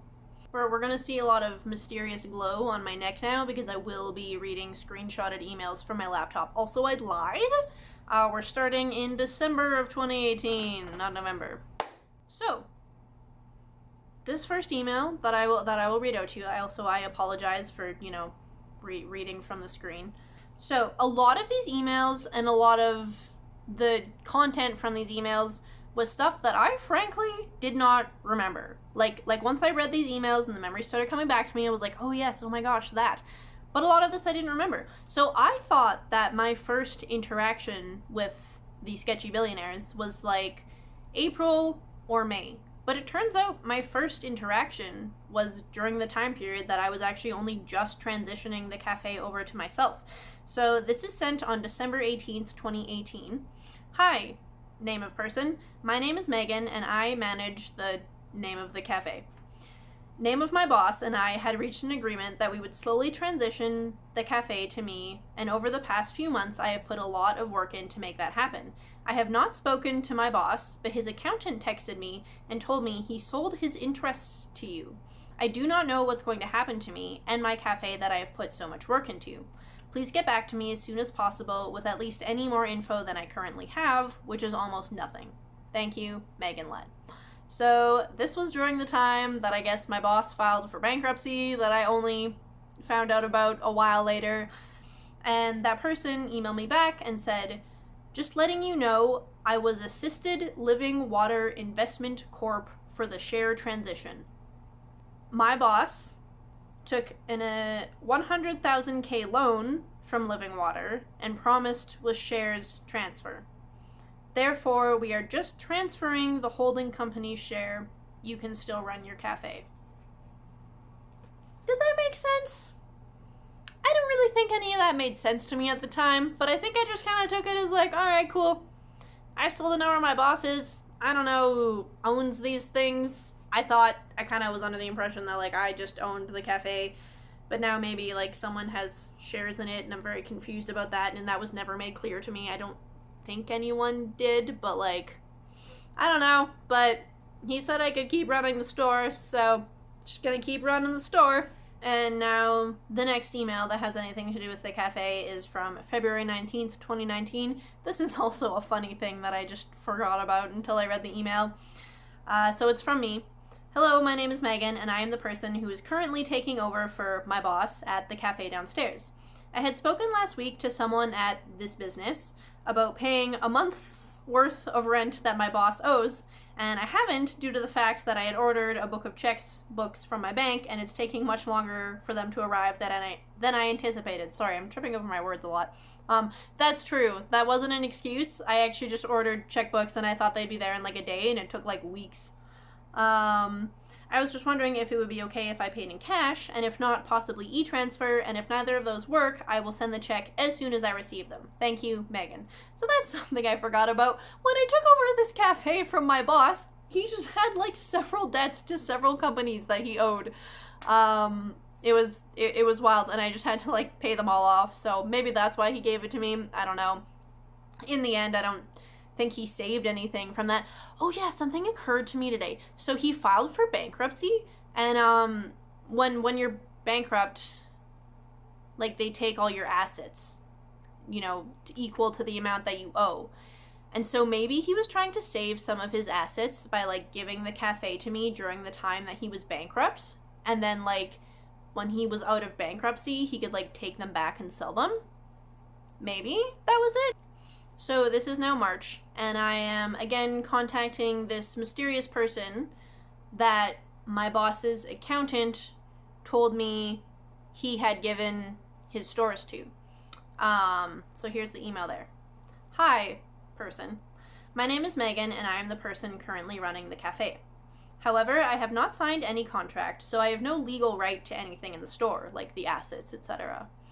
I do not wish to continue running the store as I was given much more responsibility than I thought I would be given when my boss left, and I thought I would be receiving much more help than I have been. However, I have received no help or information at all.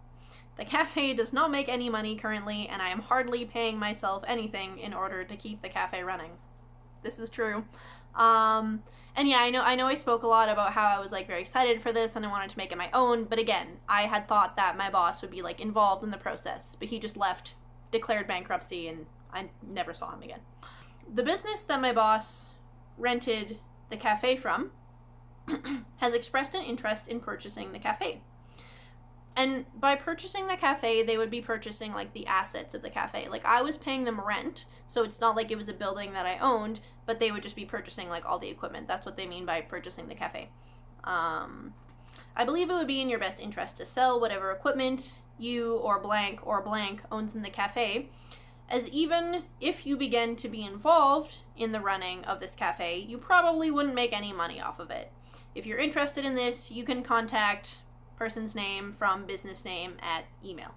If you choose not to sell this location to them, I will be resigning from my position with the cafe, as I do not want to continue doing what I am currently doing, and I am also not interested in working for anyone associated with my old boss, as I have had many negative experiences working with him.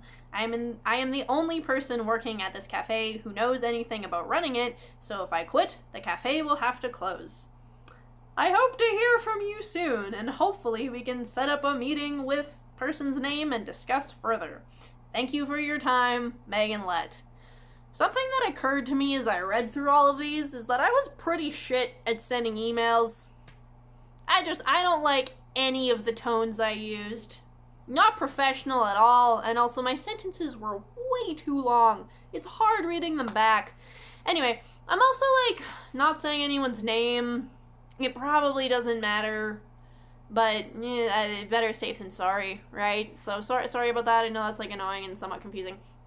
But anyway, so obviously my mind frame during that time was I'm making no money. I need to pay rent and eat food to survive. I can't do this anymore. I just can't.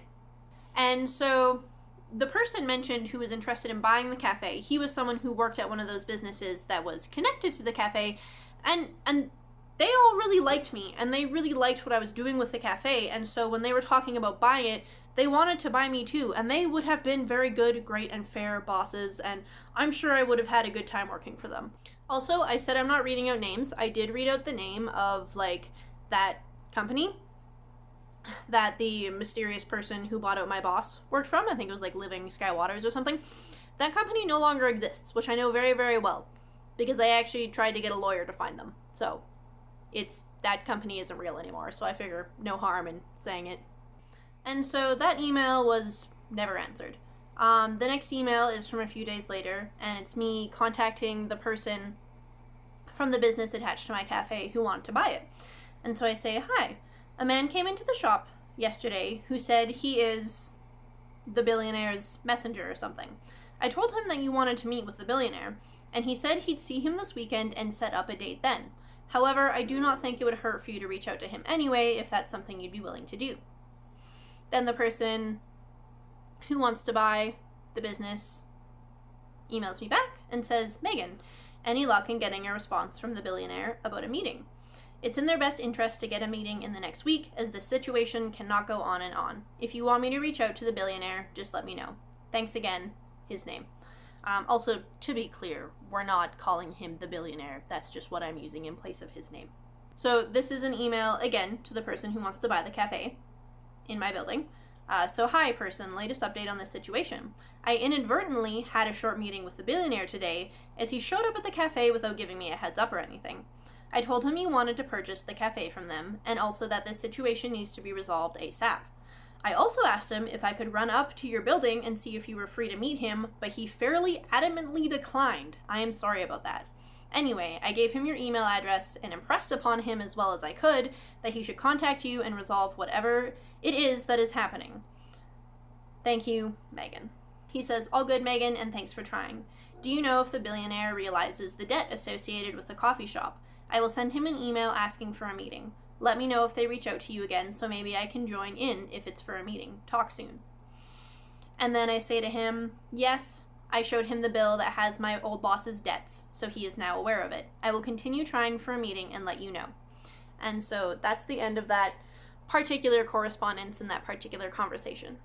The billionaire who had come in, my first time ever meeting him, all of a sudden, they roll up in these like fancy as hell cars. I can't tell you what type of cars they are because I'm not a car person, but like they fancy as hell. And they come in wearing like a 3-piece suit with a pocket square, and I'm like, "Sir, this is a cafe." They quite fucking literally have like a fancy girl on each arm and like a little posse with them. And then we sit down and the main head honcho doesn't speak English, so there's a translator there. I assume he's speaking Mandarin. I never asked, but I think that's a fair enough assumption. Anyway, so we're speaking with this translator, and also I knew that this guy who I'd been emailing with wanted to buy the cafe, so I was like, "Just let me go grab him." And this fancy billionaire was like, "No, we do not want to talk to him right now," through the translator, of course. And he was, as I said in the email, like incredibly adamant about it. And honestly, they scared me. They like really, really scared me. I don't really know what we talked about. I think it was a whole lot of nothing. I think it was mostly me trying to be like, I don't know what is going on with my boss's debt. I don't know what's going on with the other cafes. Like, all I know is that I was giving this cafe. I'm running it to the best of my ability. It's not going well. I don't have any money. I need to pay rent. Something needs to happen. Please, can I go get this man for you to talk to? And he was just like, "No." And then they just kind of left as soon as they came. And I was just like overwhelmed. Like, kind of shell-shocked, to be honest. It was a wild experience. And so I don't even know if the person that I was emailing with is one of the people who came into the cafe on that date. They bought back the cafes from my boss, which is what happened. So they now legally owned them. And nothing ever ended up happening with that guy from my building who wanted to buy the cafe. That was just something that I just sort of remember disappearing. They must have had their meeting. They must have entered into some sort of business agreement. But ever since then, these people were kind of my boss. I was still running the cafe, but they like were in charge of me in some way. Like, I vaguely understand that they were connected to my boss, that they were connected to his debts, and that his debts had something to do with my cafe. But I never, at no point, was ever given clear information that made linear sense. And so I'm sorry that the information I'm delivering in this video is also a little bit unclear, because I never fully understood the story. I don't really know who any of those very fancy men that came in were. They would come in periodically, kind of with like the same overly opulent and extravagant and shockingly out of place scene. And I never even knew if the person that I was talking to was like the head honcho or just like a messenger. I never really understood what the business was. I didn't know who was in charge.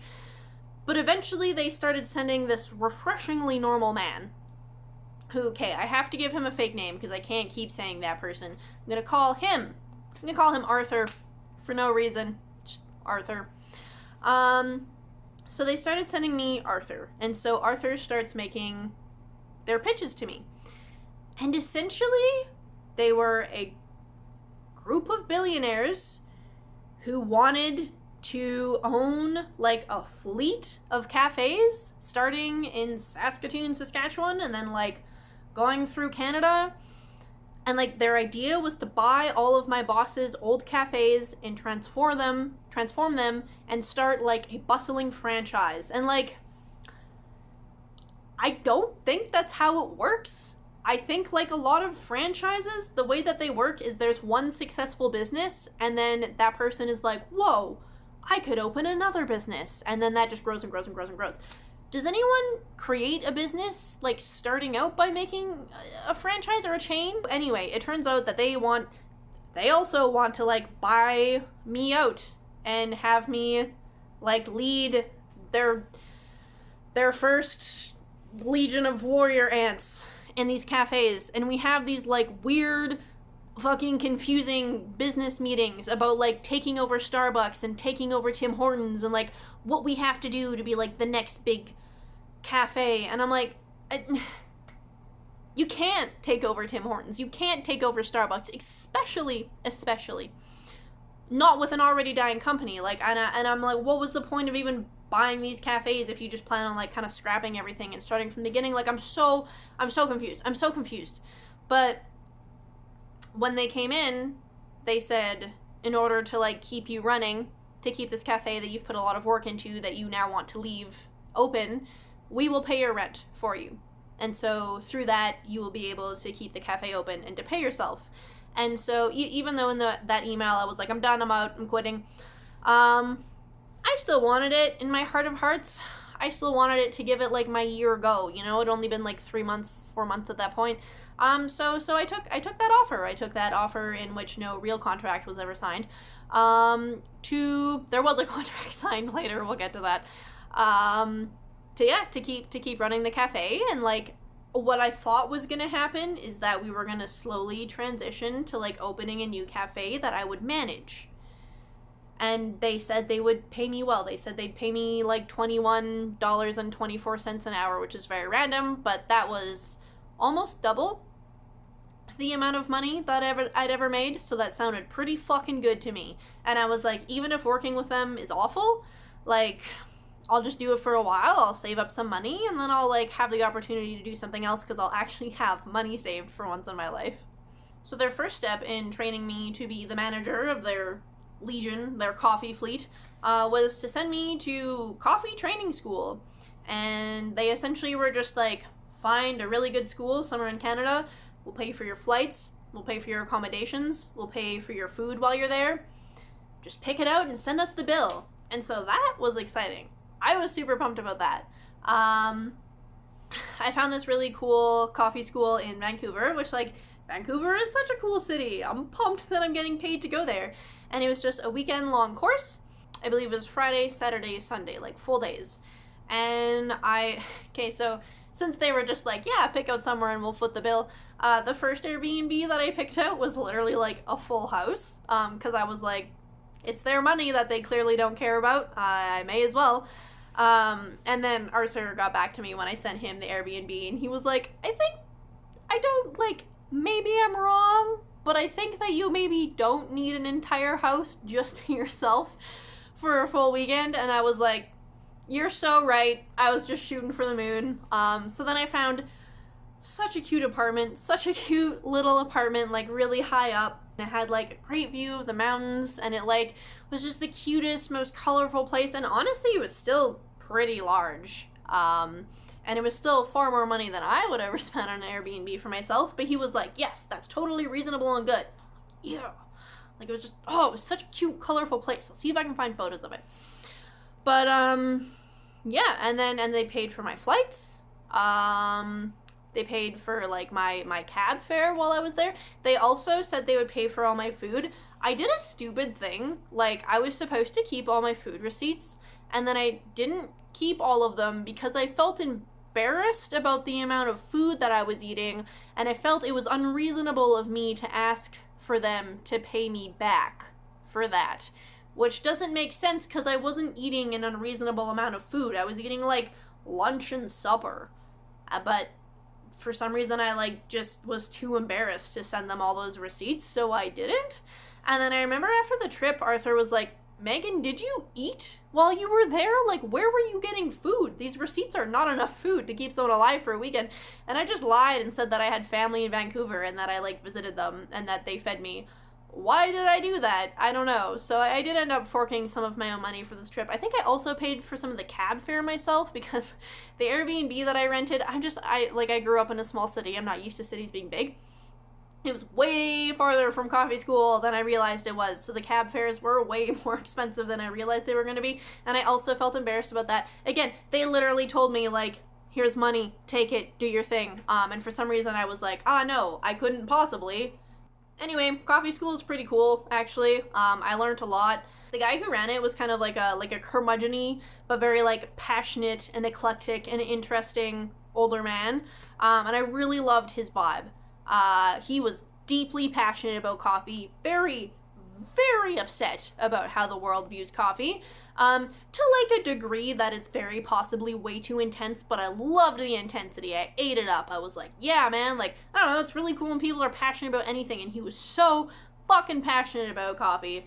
There were maybe like 7 other students there with me. We got along fairly well. We went on like little lunch adventures to just like McDonald's and stuff together. It was fun. I made like friends for the weekend, you know? And then in the evenings, I just like explored around Vancouver and went to bars and shops, and I don't think I ever made it to the ocean, but I walked around some like really beautiful spring scenery, and the breeze smelled like the ocean, and it smelled fresh and reviving, and it was just a really fun time. Like, it was a really fun solo Megan adventure. I had a really good time. And so when I got back, my next task from Arthur was to create a training manual for their future employees. So I created like a coffee training manual, which I actually still have, which is kind of nice because sometimes I'm sad about the fact that I really forget most of what I learned in coffee school. But then I realized, like, I found it just the other day while I was looking up stuff for this video, I still have the whole coffee manual. So anytime I want to go back on it, I have that. So yeah, I had to create an entire barista training manual based on everything that I'd learned, which like I wasn't paid extra for. I was never paid at all, actually. At no point was I paid by them. Obviously, this trip to Vancouver was incredibly cool. I'm very grateful for that. But that's it. That's all I ever received from them. I did months and months and months of work for them, and they never paid me a fucking cent. So anyway, I created this barista training manual. And then I had to create like a food manual just based off of the food that was currently at my cafe. And then he had me create a cleaning manual, and I was like, it's really weird that you're making me create this given that you don't even have your cafe built yet. How am I supposed to write a manual about how to clean the cafe when like I don't even have the layout of your cafe to base it off of? So I just wrote like all the generic cleaning things, like how to clean a coffee carafe, how to clean a like espresso machine, like etc., etc. But I did think that was a weird ask. They were not super fond of my training manuals in the beginning. I did have to like revise them again and again and again until they were happy with it. And then about that time, the business got a name. And it was just the silliest name. They also, all their emails changed to have that name at the end. Those emails are also, they don't exist anymore. So the acronym was Schmilly, which just like that, just point blank, sounds pretty silly. Schmilly sounds silly. And at one point I was like, hey Arthur, what does Schmilly mean? I just thought like, it honestly didn't even occur to me that it was an acronym because that's such a long acronym. And I was like, also, why would a cafe be an acronym? I just thought it was like a weird word. I don't know. Anyway, turns out it stands for See How Much I Love You, which is even weirder. Why is a cafe called See How Much I Love You? What does that make sense? What's the context? And if that's, like, neither See How Much I Love You or Schmilly are good cafe names. So anyway, that was just like, okay.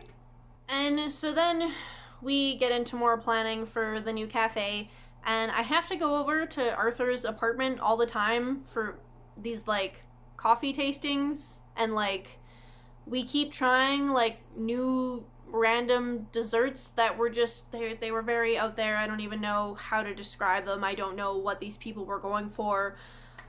And he would just like show up at the cafe at like random hours with like new desserts, being like, try this out, is this good?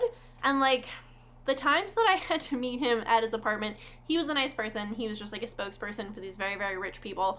They were so awkward. They were among the most awkward encounters of my entire life, because it was just me and his girlfriend, who also just seemed like the sweetest person in the world, but she didn't speak English, but she like smiled a lot and she seemed really nice. I wish I could have talked with her. And Arthur. And like we had literally nothing in common, and we didn't know how to talk about anything, and we ran out of ideas to talk about like the new cafe a lot, because like I don't know, how much can you talk about the fact that you're gonna sell coffee and some desserts. But we were trying out so many different brands of coffee to taste test all of it. but they were convinced that they were only going to do pour overs, like they didn't want to do carafes. So we were trying out all the coffee as pour overs, but obviously we had to do the pour over. So I just remember like he would pour the water over it, and then we'd both sit in chairs and we'd just watch it in pained, awkward as hell silence as the coffee just slowly drips down with no conversation to be found. And like, my God, it was painful. I did not like that. So this is how my life goes on for the next few months. I'm running the cafe. These people are trying to build a cafe empire. They show up at my cafe randomly in varying displays of wealth. And I'm just kind of trying to like do the thing that I originally wanted to do at the same time, which is just like run this cute little cafe. The next email we have is from July. And so I'm emailing Arthur. And I say, "Hello, Arthur. In regards to this job with Schmilly, I have been doing some thinking. It is extremely time-consuming and tiring to run this cafe, true, especially in the way I took it, which was suddenly having to run the whole thing with no training or planning. I do, however, love running the cafe very, very much. I have put a lot of effort into it, and I know it's not a successful business, but through my efforts since I took over it, it has improved, and even though not by much, it's something that I'm proud of. Because of this, I'd really like to spend however much time I have left with this cafe solely focusing on the cafe." So I'm only about halfway through the email right now, but I'll give you some context. So since they had bought all of my old boss's assets from him, they technically owned the cafe because they owned the assets of the cafe. And so they were wanting to sell it to someone, anyone. They were looking for a buyer, but they were really focusing on finding a buyer at that time because they wanted to get someone to buy the cafe. They wanted me to train the person who would buy the cafe, and then they wanted to get me out of there to help them build their weird cafe empire. So all this just that alone is often too much, but it is something I am happy doing. All this to say, I unfortunately cannot work with you or Schmilly at this time. I've been unsuccessful in trying to fit into my schedule the odd jobs or tasks you've asked me to do. It's just not plausible or realistic for me right now. I am sorry I did not come to this conclusion sooner. I appreciate very, very much you paying the rent for me while you sell the cafe. When the office is built, in regards to like their office, because I was going to be a manager, so I would be in an office, that's the context, or the store is built, I would be happy to apply for the job and work for you. But until that time, I will not be able. As long as my cafe is still open, that is all I am able to do work-wise. If possible, I would like to request that I still get a month's notice before you close the cafe. I wish you the best of luck in all your planning for the store. I really am sorry that I will not be able to help. It's just unrealistic for me currently, and like I said, since I'm presumably losing the cafe in the next few months, I'd really just like to spend my time here until it's done." They accepted that. They still just asked that like I would train whoever decides to buy the cafe, and I was like, yes, you just have to pay me to train them. And they were like, cool, no problem. So I was actually kind of looking forward to that because it was the first time that I was going to be like actually paid a paycheck in months. But in the in-between, summer at the cafe happens. It's generally like a fun time during the cafe hours, and we actually make some profit, which is exciting. Something also that struck me while doing this like research on myself is how very back and forth I seem about the cafe. Like one month I'm like, I can't do this anymore, I need to get out, I didn't ask for this. And then another month I'm like, no, I really love it here. Running this is like what I wanted to do, and I put so much effort into it. And so I just wanted to point that out. I just wanted to acknowledge that just so it doesn't seem like hypocritical. Like if that's something you noticed, if it's something you didn't, then like, whoops, here I am pointing it out now. But if it's something that you did notice, like, would like to acknowledge that I also see that. I think that's partially due to like the very chaotic nature of how everything happened, but I also do think that it's due to the really mentally unwell state that my mind was in at the time. I was really all over the place with a lot. Our next update is the 30th of September 2019. I am given a contract by Schmilly. I don't think I'm ever going to be able to say that name without laughing. And essentially it's me signing over everything I have. Like the assets were never mine, but the incorporated business number was mine, and all the other things that I previously mentioned, they were mine. That is me selling over all of that. It was a honorarium of $1 contract. Just putting it out there. They never gave me the $1. I'm aware that that wouldn't have made a difference, but like, just give me the $1. Just give me a loony. Just give it to me. Give me the loony. Anyway, so they own all my stuff, which like I'm okay with, I guess. I guess I must have been okay with that. I guess I must have been pretty done. And obviously, to be clear, like, I was informing the people who were working for me of this at the time, like, hey, these people are coming in. They bought out my old boss. Now they're buying me out. Now they're gonna give us a month's notice before they sell the cafe. Obviously, I'm sure that wasn't ideal for anyone working there, but, I don't know, also everyone seemed kind of chill with it, so, yeah. Also, in the contract, they were only going to pay me $13 an hour to train new people to take over the cafe, which I just personally don't think is enough. Because, like, I probably would have shut down the cafe by that point, because I'd had several mental breakdowns about it by then, but I kept running it because these people kept promising that they would pay me. They kept promising me a job. They kept promising me a wage. They kept saying, if you do this, this, and this for us, we will pay you. And it was only $13 an hour. Like, I just read that in the contract. Like, that's lame, man. That's not a lot of money. Okay, so our next email correspondence between me and Arthur is from October. This is when shit starts to really hit the fan, like, mentally for me. Like, this is where my health takes, like, a deep dive. Like, I'm beginning to lose it. This is where it starts. Megan is not doing well. Megan is. She ain't thriving. She ain't vibing. So, hi, Arthur.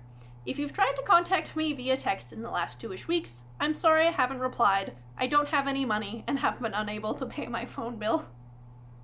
Sorry. What a life. If you haven't tried to contact me via text, then I'm letting you know now that I can only be contacted via email. Also, I don't have any money. There are bills at the cafe that I can't pay. Things are slow these days. It always slows down after summer. I can't keep doing this for much longer. I really need the new people to take over so I can start being paid by you. Do you know when that's going to happen? I know I signed a contract that said I would train, but if they don't take over soon, I can't stay at the cafe. I have to find another job, as obviously I can't keep living like this. Hopefully they'll take over soon, ? Megan. Yeah. So I'm obviously not doing well. Again, I've only stayed here this long because they're supposed to pay me. And they promised me that it was going to happen so much sooner than they did. Like, months went by where they were like, no, we're getting in new owners now. No, we're going to start paying you now, etc., etc. Like, they kept giving me promises, and they kept being like, just this far off. Just this far off. And I believed them. Mostly because I didn't really feel like I had a choice at the time. And also because they were rich and seemed kind of powerful, and I was frankly afraid of them. So also in that last email, I had been like, are the new owners taking over soon? So, from Arthur, morning, Megan. Yes, they will. We are waiting for the lawyer side to make final adjustments. I feel bad that you are suffering a tough life. I will try to push things forward faster. Regards, Arthur. Thanks. Thanks, man. So our next emails are from November of 2019. Hi, Arthur. Sorry this reply is late. I'm working on the bookkeeping stuff, but stuff is pretty disorganized. I've had difficulty finding some receipts, but I should get that out to you in 1 or 2 days. I had to send them bookkeeping reports every month. Also, the cafe is doing very poorly. Things are not going well over here. I am not able to pay myself at all anymore, and hardly able to pay my employees. I'll have to close the cafe in a week or 2, I think, if the new owners don't take over by then. Megan. I received no reply to that. And then, approximately 2 weeks later, I send out another email. This is where shit gets pretty frantic. Hi, Arthur. First, I wanted to say sorry if I seemed upset when you guys came in the cafe the other day. I just hadn't heard from you in so long, so I was very surprised to see you. And, as I said, I thought that you and the new owners had left, so I'd already decided I was going to be finished at the cafe right before Christmas. For context, they had never replied to the last email. They hadn't contacted me in forever, so I just assumed that they'd sort of like fled this situation, that like the new owners backed out, that they weren't around anymore. And so, as I said in the email, I decided that I'd be done around Christmas. I think I gave everyone that as a timeline, like, just so you know, this is when the cafe will be closed. And yeah, and then suddenly they just came in for a surprise visit to the cafe, as they so often did. So it was just kind of a shock to realize I wasn't going to be able to do that. AKA, they came in to tell me, oh, no, those last new owners didn't work out, but don't worry, we have new owners coming in. So you can't be finished with the cafe. You can't move on with your life because you're under this contract that you signed. So you have to stay. And I'm like, physically, I cannot. Like, you don't understand. I can't do anything. Like, I'm at my wit's end. I feel like mentally and physically broken and destroyed as a person. I don't know how to make this cafe make more money. I've done my best. I like really have, and I can't anymore. You can't keep me trapped here without paying me. I can't. So it was just kind of a shock to realize I wasn't going to be able to do that. I understand that since blank and family will be purchasing the cafe, I will have to stay to train them. However, I literally do not have money. I have begun selling off my personal things because I have no money. I also am going to continue to look for a new job. I know I signed a contract to stay and train them, but I don't really know how many times I can tell you guys that, in all caps, I do not have money. I literally will not be able to pay my like personal rent soon if I don't start getting paid by someone. So unless name or someone can start paying me ASAP, and I mean ASAP, like within 2 weeks, I will be 100% finished at the cafe by December 21st. I know I should be telling person's name this also, but I don't have his contact info. Anyway, I understand I'm legally bound by the contract, but it's absolutely absurd that it's taken this long for me to start getting paid by someone, and I am very done with waiting. I want to be paid by someone within 2 weeks or I am gone, as I don't even have a choice anymore. I need money to live. Also, I'm sorry if this email seems like I'm upset. LMAO that I wrote that. Like, I'm sorry if this email seems like I'm upset. You're obviously upset, Megan. It doesn't seem like you're upset. You are upset. But anyway, I understand you have been doing your best and that this has been a long and hard process. I'm just getting really worried about how I'm going to survive the next few months, so that is why I am so agitated. I'm sorry that this whole process has been so hard for you also, Megan. So then Arthur emails me back being like, come to my office building and we'll discuss this. And I said, sounds good. I'll most likely come on Thursday. Also, can I have a copy of the contract I signed? You took it from me the day I signed it, and I never got it back to me. And I never gave it back to me. And as it's kind of controlling my life currently, I think it stands to reason that I should definitely have a copy of it. And then he emailed me back and was like, yeah, sure, you can have a copy, but like didn't send one to me. And I was like, no. To be clear, I need you to email me a copy of this, like, right the fuck now. And then I had to ask a few more times before he did. Also, this is just a side note, but earlier that month as I was walking to work, I was hit by a car on my way to work, and, like, it wasn't just a, like, you know, like a little, like, kind of, like, hard tap. Like, I was, like, fucking hit by a car. And, like, it did break right before it hit me because it like saw me last minute, so I wasn't like crushed by a car. Physically I was fine. I was really bruised. I had a lot of bruises, but like I had no broken bones.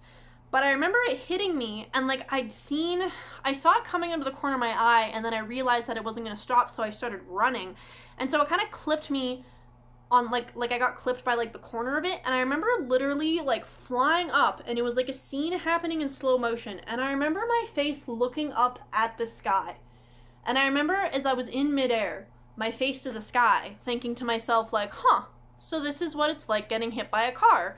And then all of a sudden I just crashed onto the ground. And then I just got up and like walked to the sidewalk. And then the lady got out of the car and she was like, I'm so sorry. But she's like, but also I didn't see you. Like, it wasn't my fault. Like I didn't even see you there. Like, it wasn't my fault. And then a lady ran from across the side of the road, or like the other side of the road, handed me her business card, and she's like, hey, I'm a lawyer. I watched this whole thing happen. You have a case if you want to sue. She's like, this is my number. You give me a call. And then she kind of gave the woman a dirty look and walked away. And like, again, I was very mentally broken by this time in my life. So I was just kind of like, whatever. Like, it's fine. It's fine. I'm fine. Like, I'm not injured. I'm gonna be late for work. I gotta go. And then I just walked to work. I remember thinking about halfway there, because like I was in a fair amount of pain. I remember thinking, like, I really just wish she'd offered me a ride to work. Like, it would have just been, like, really nice. Like, I'm not gonna sue her. I'm not gonna blame her or whatever. It's probably somehow my fault. But, like, it just sucks still having to walk half an hour to work after being hit by a car. Like, I just would have liked a ride. I mentioned that to someone, like, I think a few months ago, and they were like, you wanted a ride to work from the person who hit you with their car. And I was like, you make a point. You make a valid point there. But yeah, actually, I would have liked a ride to work from the person who hit me with their car. Anyway, I never showed up to that meeting with Arthur. As I'm sure you could tell from that email, I was pretty frantic. And I was really scared of them at this point. And I was really scared of the hold that they had over me. And it was just a situation where it was too big and it was too overwhelming, and I didn't even know how to begin fixing it. And the only thing that I felt like I could do at that time was just leave it all. Just disconnect from all of it. And so I just decided not to meet with him. I decided that I would keep the cafe open to the time that I had told my workers that I would, and then I would just leave. Unfortunately, it didn't quite happen like that, and that is my fault. I think I kept running it for about a week after I sent that email, but I was really, really mentally unwell. And there was this one morning where I walked to work. It was a super cold, frigid, icy morning, and I realized I'd forgotten my keys. And again, this is like a 30 to 35 minute walk. If I had had to go back, it would have been over an hour before I went back home and got back there again. I honestly didn't mentally have it in me to do that day. And then I remembered that when I was working with my friend back before all of this, we were both really forgetful. So she had hooked up like a lock with a passcode that had the hidden key in it attached to that chain link fence that was by the cafe, which I hadn't used in a long time, but I remembered it and I was like, yes, like I have that. There's a hidden key in there. It's perfect. I can get in. So I go and I'm turning the lock. I know the combination, and it won't open. And I realize that it's frozen shut from all the ice. So I'm like, fuck. So I start taking anything sharp I can find out of my backpack and like hitting it and hitting it and hitting it.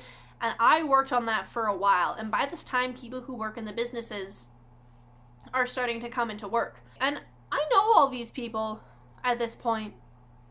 Like, I know them all. They're all my regular customers, and I've had good conversations with all of them. But I was standing there looking very disheveled, hitting a lock with some sharp object I'd found in my backpack. And no one would look at me. And, like, no one said good morning or hi or, like, do you need help? They just gave me weird glances, and I remember feeling more and more self-conscious and more worked up.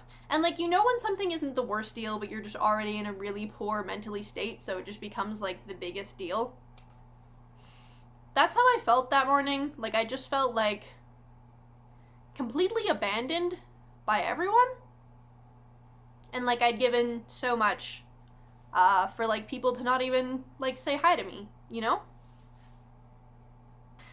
And so yeah, something just broke in me that moment. Something that had been breaking for a while, but for whatever reason, that was the final. My fingers didn't snap well at all. There you go. That was just the final push, and I was done. It just all culminated in that moment. And I felt so incredibly alone, and also just, like, completely worthless. Like everything that I had done was a massive failure, And like I was a sham and a fraud, and I had let down everybody in my life, and I was worth like less than nothing. Like I was just absolute human garbage. And I wasn't alone.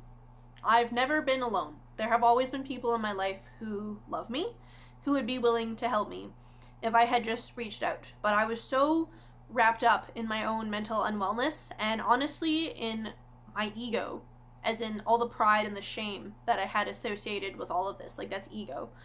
I was so wrapped up in all of that that I just couldn't see a way out. Yes, I was broken and I just couldn't go on. But that being said, I do still feel like it's really unfair because, spoiler alert, I walked home and I had a very deep mental breakdown in my bedroom and I never went back. I just never went back. But yes, so that being said, I do feel like it's really unfair to the people who were working there that I just shut it down earlier than I said I would, and out of the blue. People were more understanding than I think I deserved, but I am really grateful for that. But I do want to acknowledge that, like, I think that was a crappy thing to do, and if I had taken better care of myself, that wouldn't have happened. And so I quit. I descend into madness. Frankly, quite literally, I descend into madness. And then, about a month and a half later, I begin to recover. It's a beautiful journey that I talk much more about in my 4 years sober video that I won't go into now. But that was a big part. That was a big part in my rock bottom. But thankfully, my recovery was swift on its heels, and I am now well. So now let's discuss the aftermath of everything.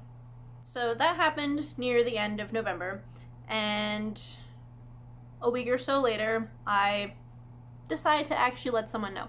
I let the people know who worked in the businesses attached to the cafe. I say hi, person's name, so as I'm sure you've noticed, I've been gone from the cafe for about a week now.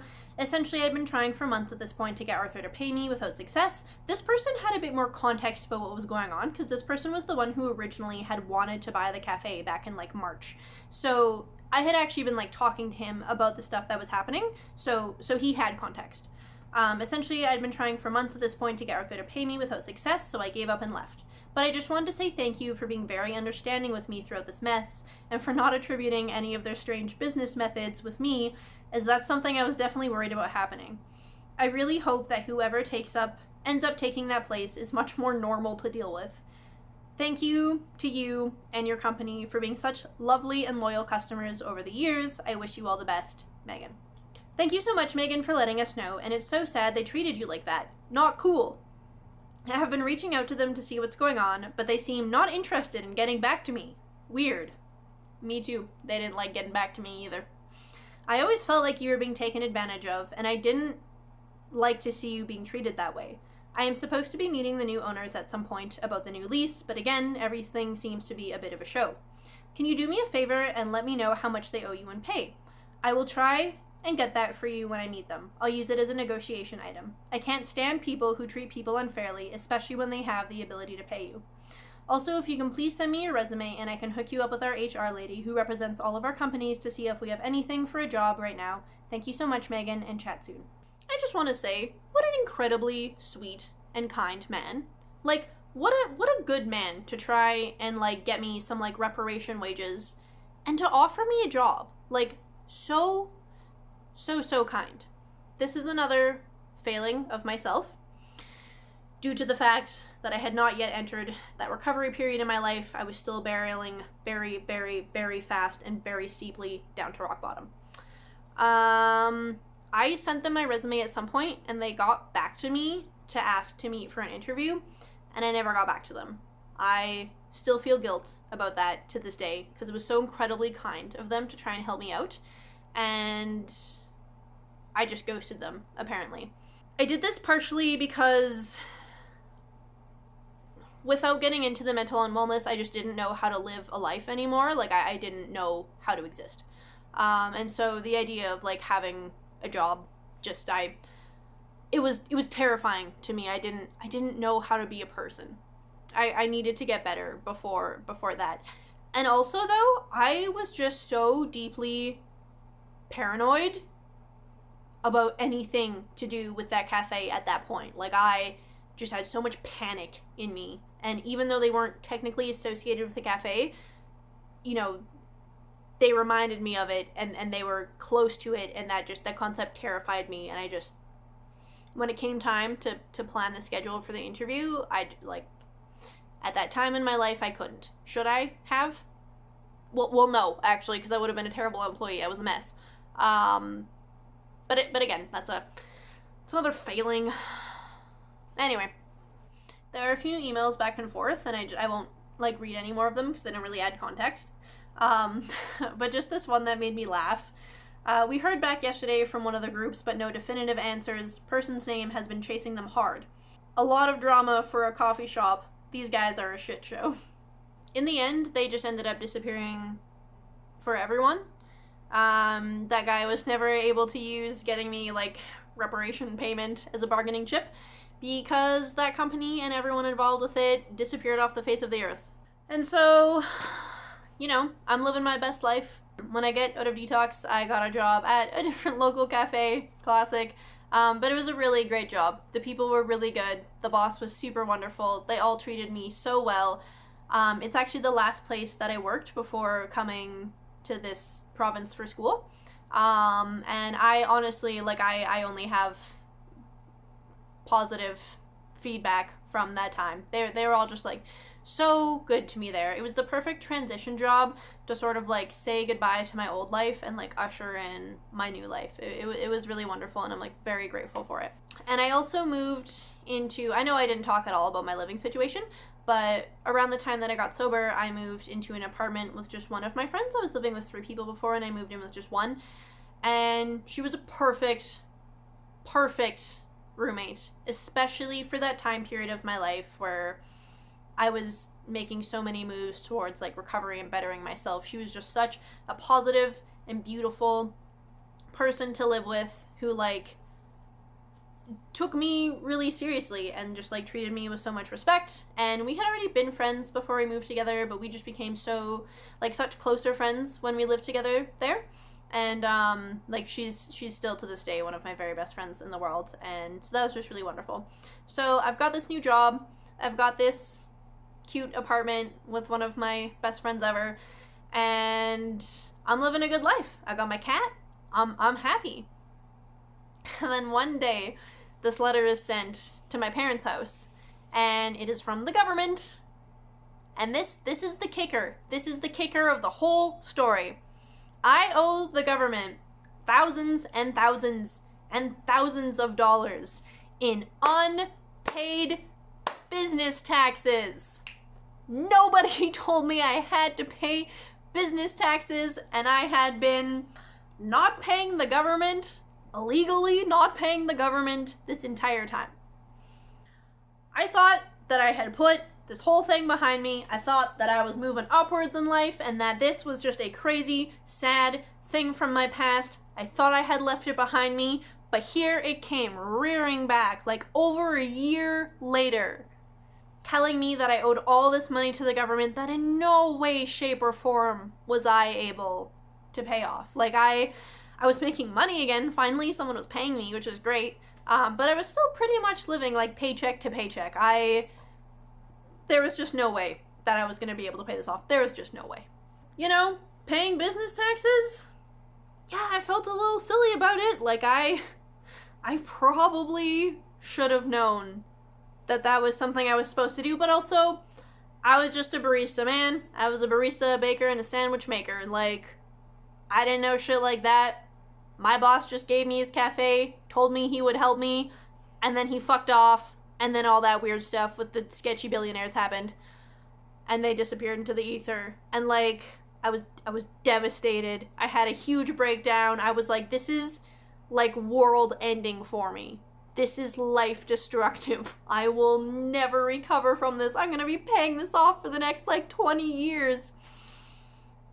And I had a huge conversation about it with my roommate. She was like, you're so strong. You can do anything. You won't let those guys take advantage of you. You're gonna fight. You're gonna, like, she was very, very helpful. She made me feel very empowered, very strong.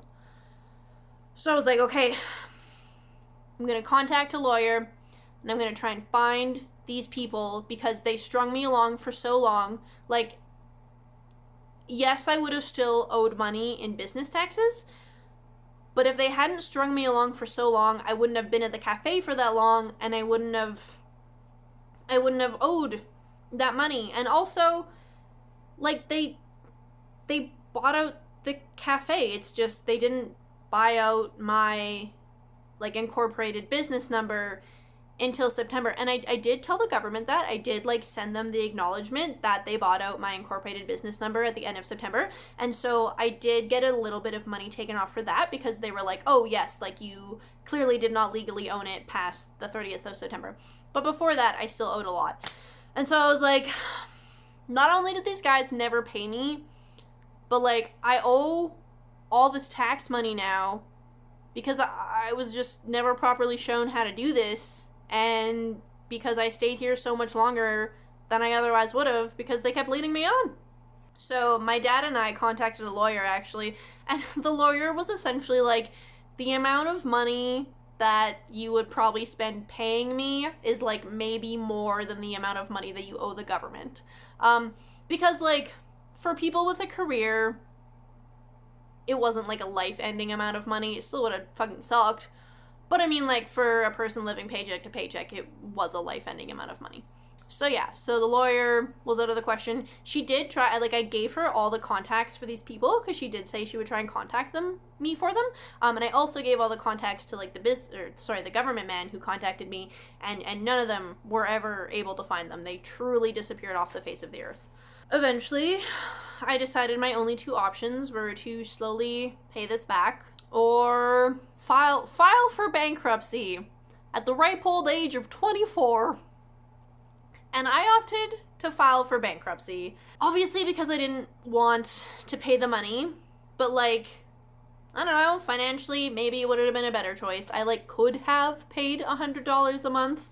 It would have kind of sucked because I didn't have a ton of excess money, but, like, I could have, you know, like, that was possible. Which I say now, realizing I would still be paying that right now, and I'd have to be doing that while going to school at the same time, which would really suck because I don't have a full-time job right now because I'm in school. But anyway, besides the point. I'm glad I didn't do that. I'm glad I didn't do that. I don't know if, like, financial people will look at this decision and be like, that was stupid. But I'm glad I filed for bankruptcy.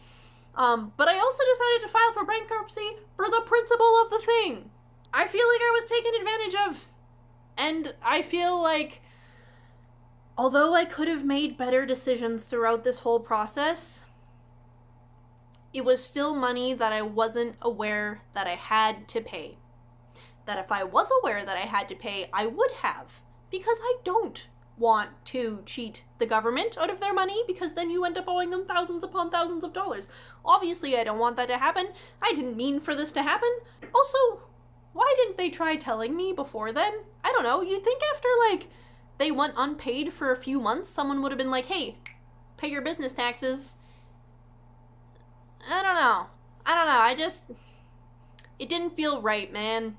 It didn't feel right. I was like, if I purposely set out to, like, swindle someone or trick someone, and this was a direct consequence of an action that I had fully, intentionally, and consciously taken, then yes, I think it should be my responsibility to pay that back. But this wasn't the case. And so I was like, no, you know what? No, I'm not doing that. Also, I didn't realize that bankruptcy meant that you could just, like, file for bankruptcy and then your debts just go away. When I first got told about that, I had to be like, okay, can you clarify that for me again? Like, 5 times, because I was like, that just seems like a life hack. Like, you can just, like, your debts just go away? That's crazy. There is more to it than that, as I have now found out.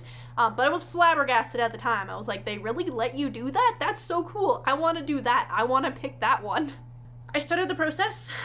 of filing for bankruptcy, I contacted a few different places, and the first two places were like a little rude to me. I told them the amount of money I owed, and they were basically like, that's not really enough for you to warrant filing for bankruptcy. Like, they were kind of like, bitch, that's like not that big of a deal, like just fucking pay it. That's the vibe. And I was like, I don't know how to explain to you that, like, I don't have excess money, and I likely won't anytime soon.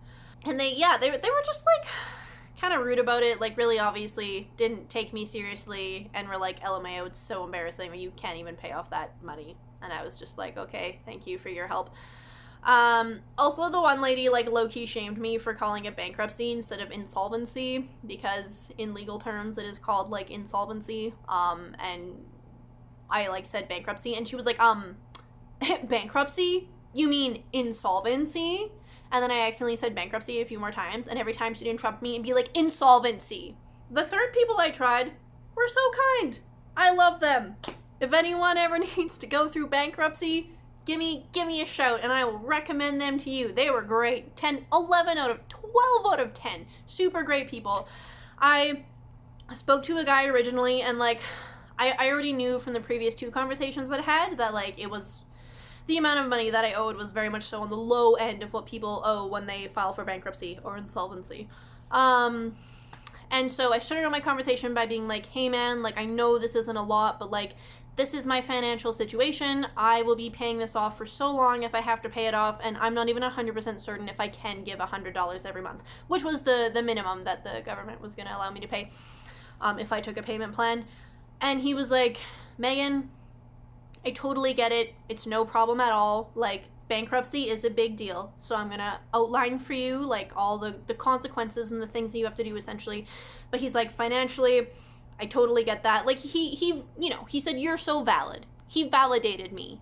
What you have to do to go through bankruptcy is, I mean, they take account of all your assets. I didn't have any assets. I literally had no assets at all. I had none. So that was easy. I was like, does my $10 furniture from Facebook Marketplace count as an asset? And they were like, no, sweetie, no, it doesn't. I was like, I got a blender that's worth like $150. Is that one? And they were like, still no, sweetie, still no. Anyway, so what you have to do is, so they have to, you have to be very transparent and give them all the information about all the worldly things that you own. And then you have to go to 3 counseling sessions, which aren't like emotional counseling sessions. They're like money counseling sessions. And if you don't show up for them, like, they can decide to render your bankruptcy like null and void. So it's very important to show up to them. I was doing this during COVID time, so all mine were over Zoom. Very easy to sign up for or show up for. I was still so nervous for all of them. I don't know why. It didn't have to be. I talked with, like, literally the loveliest, kindest lady who just gave me, like, really good, straightforward money advice that I, like, still use to this day, actually. And then you also, just at the end of every month, you have to write a full and comprehensive list of everything that you've spent money on and every way that you've gained money. And I used to have, like, a nervous breakdown, and I believe I had to do that for 9 months. I think they set my bankruptcy as lasting for 9 months, 9 or 10. But for whatever reason, I just had, like, a nervous breakdown every single time I had to do those lists. Like, I remember getting closer and closer to the end of the month, and I'd just start being in a panic. And, like, every single day I would just be, like, panicking more and more about it. And then I'd sit down to do it, and I'd be, like, like, heavy breathing about having to write this list. And I'd be, like, sobbing, and, like, tears would be going on the page. And, like, I don't know why it scared me so much, but I think I was just terrified of doing it wrong or missing something and having them cancel my bankruptcy. I don't know. I found it terrifying for whatever reason. But I did it every month. And so that's everything that I had to do in terms of bankruptcy. It was a bit more complicated than that. Like, finding all the information about my old business account and going through that whole story was, it was a big thing. It was a whole thing. But in terms of after all that was explained, that was everything I had to do. So honestly, pretty sweet deal for someone taking care of your debt, I would say. Pretty sweet deal. And, bankruptcy has affected me in my life. I wasn't able to get a credit card for about 2 years. I finally have one now, which is, like, really exciting. It is on the low end of credit cards because almost every credit card I applied for was like, ha, you went through bankruptcy? No. No, stay far away from us, you scum.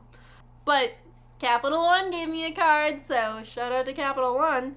And I use it so responsibly. I pay it off the second I spend money on it.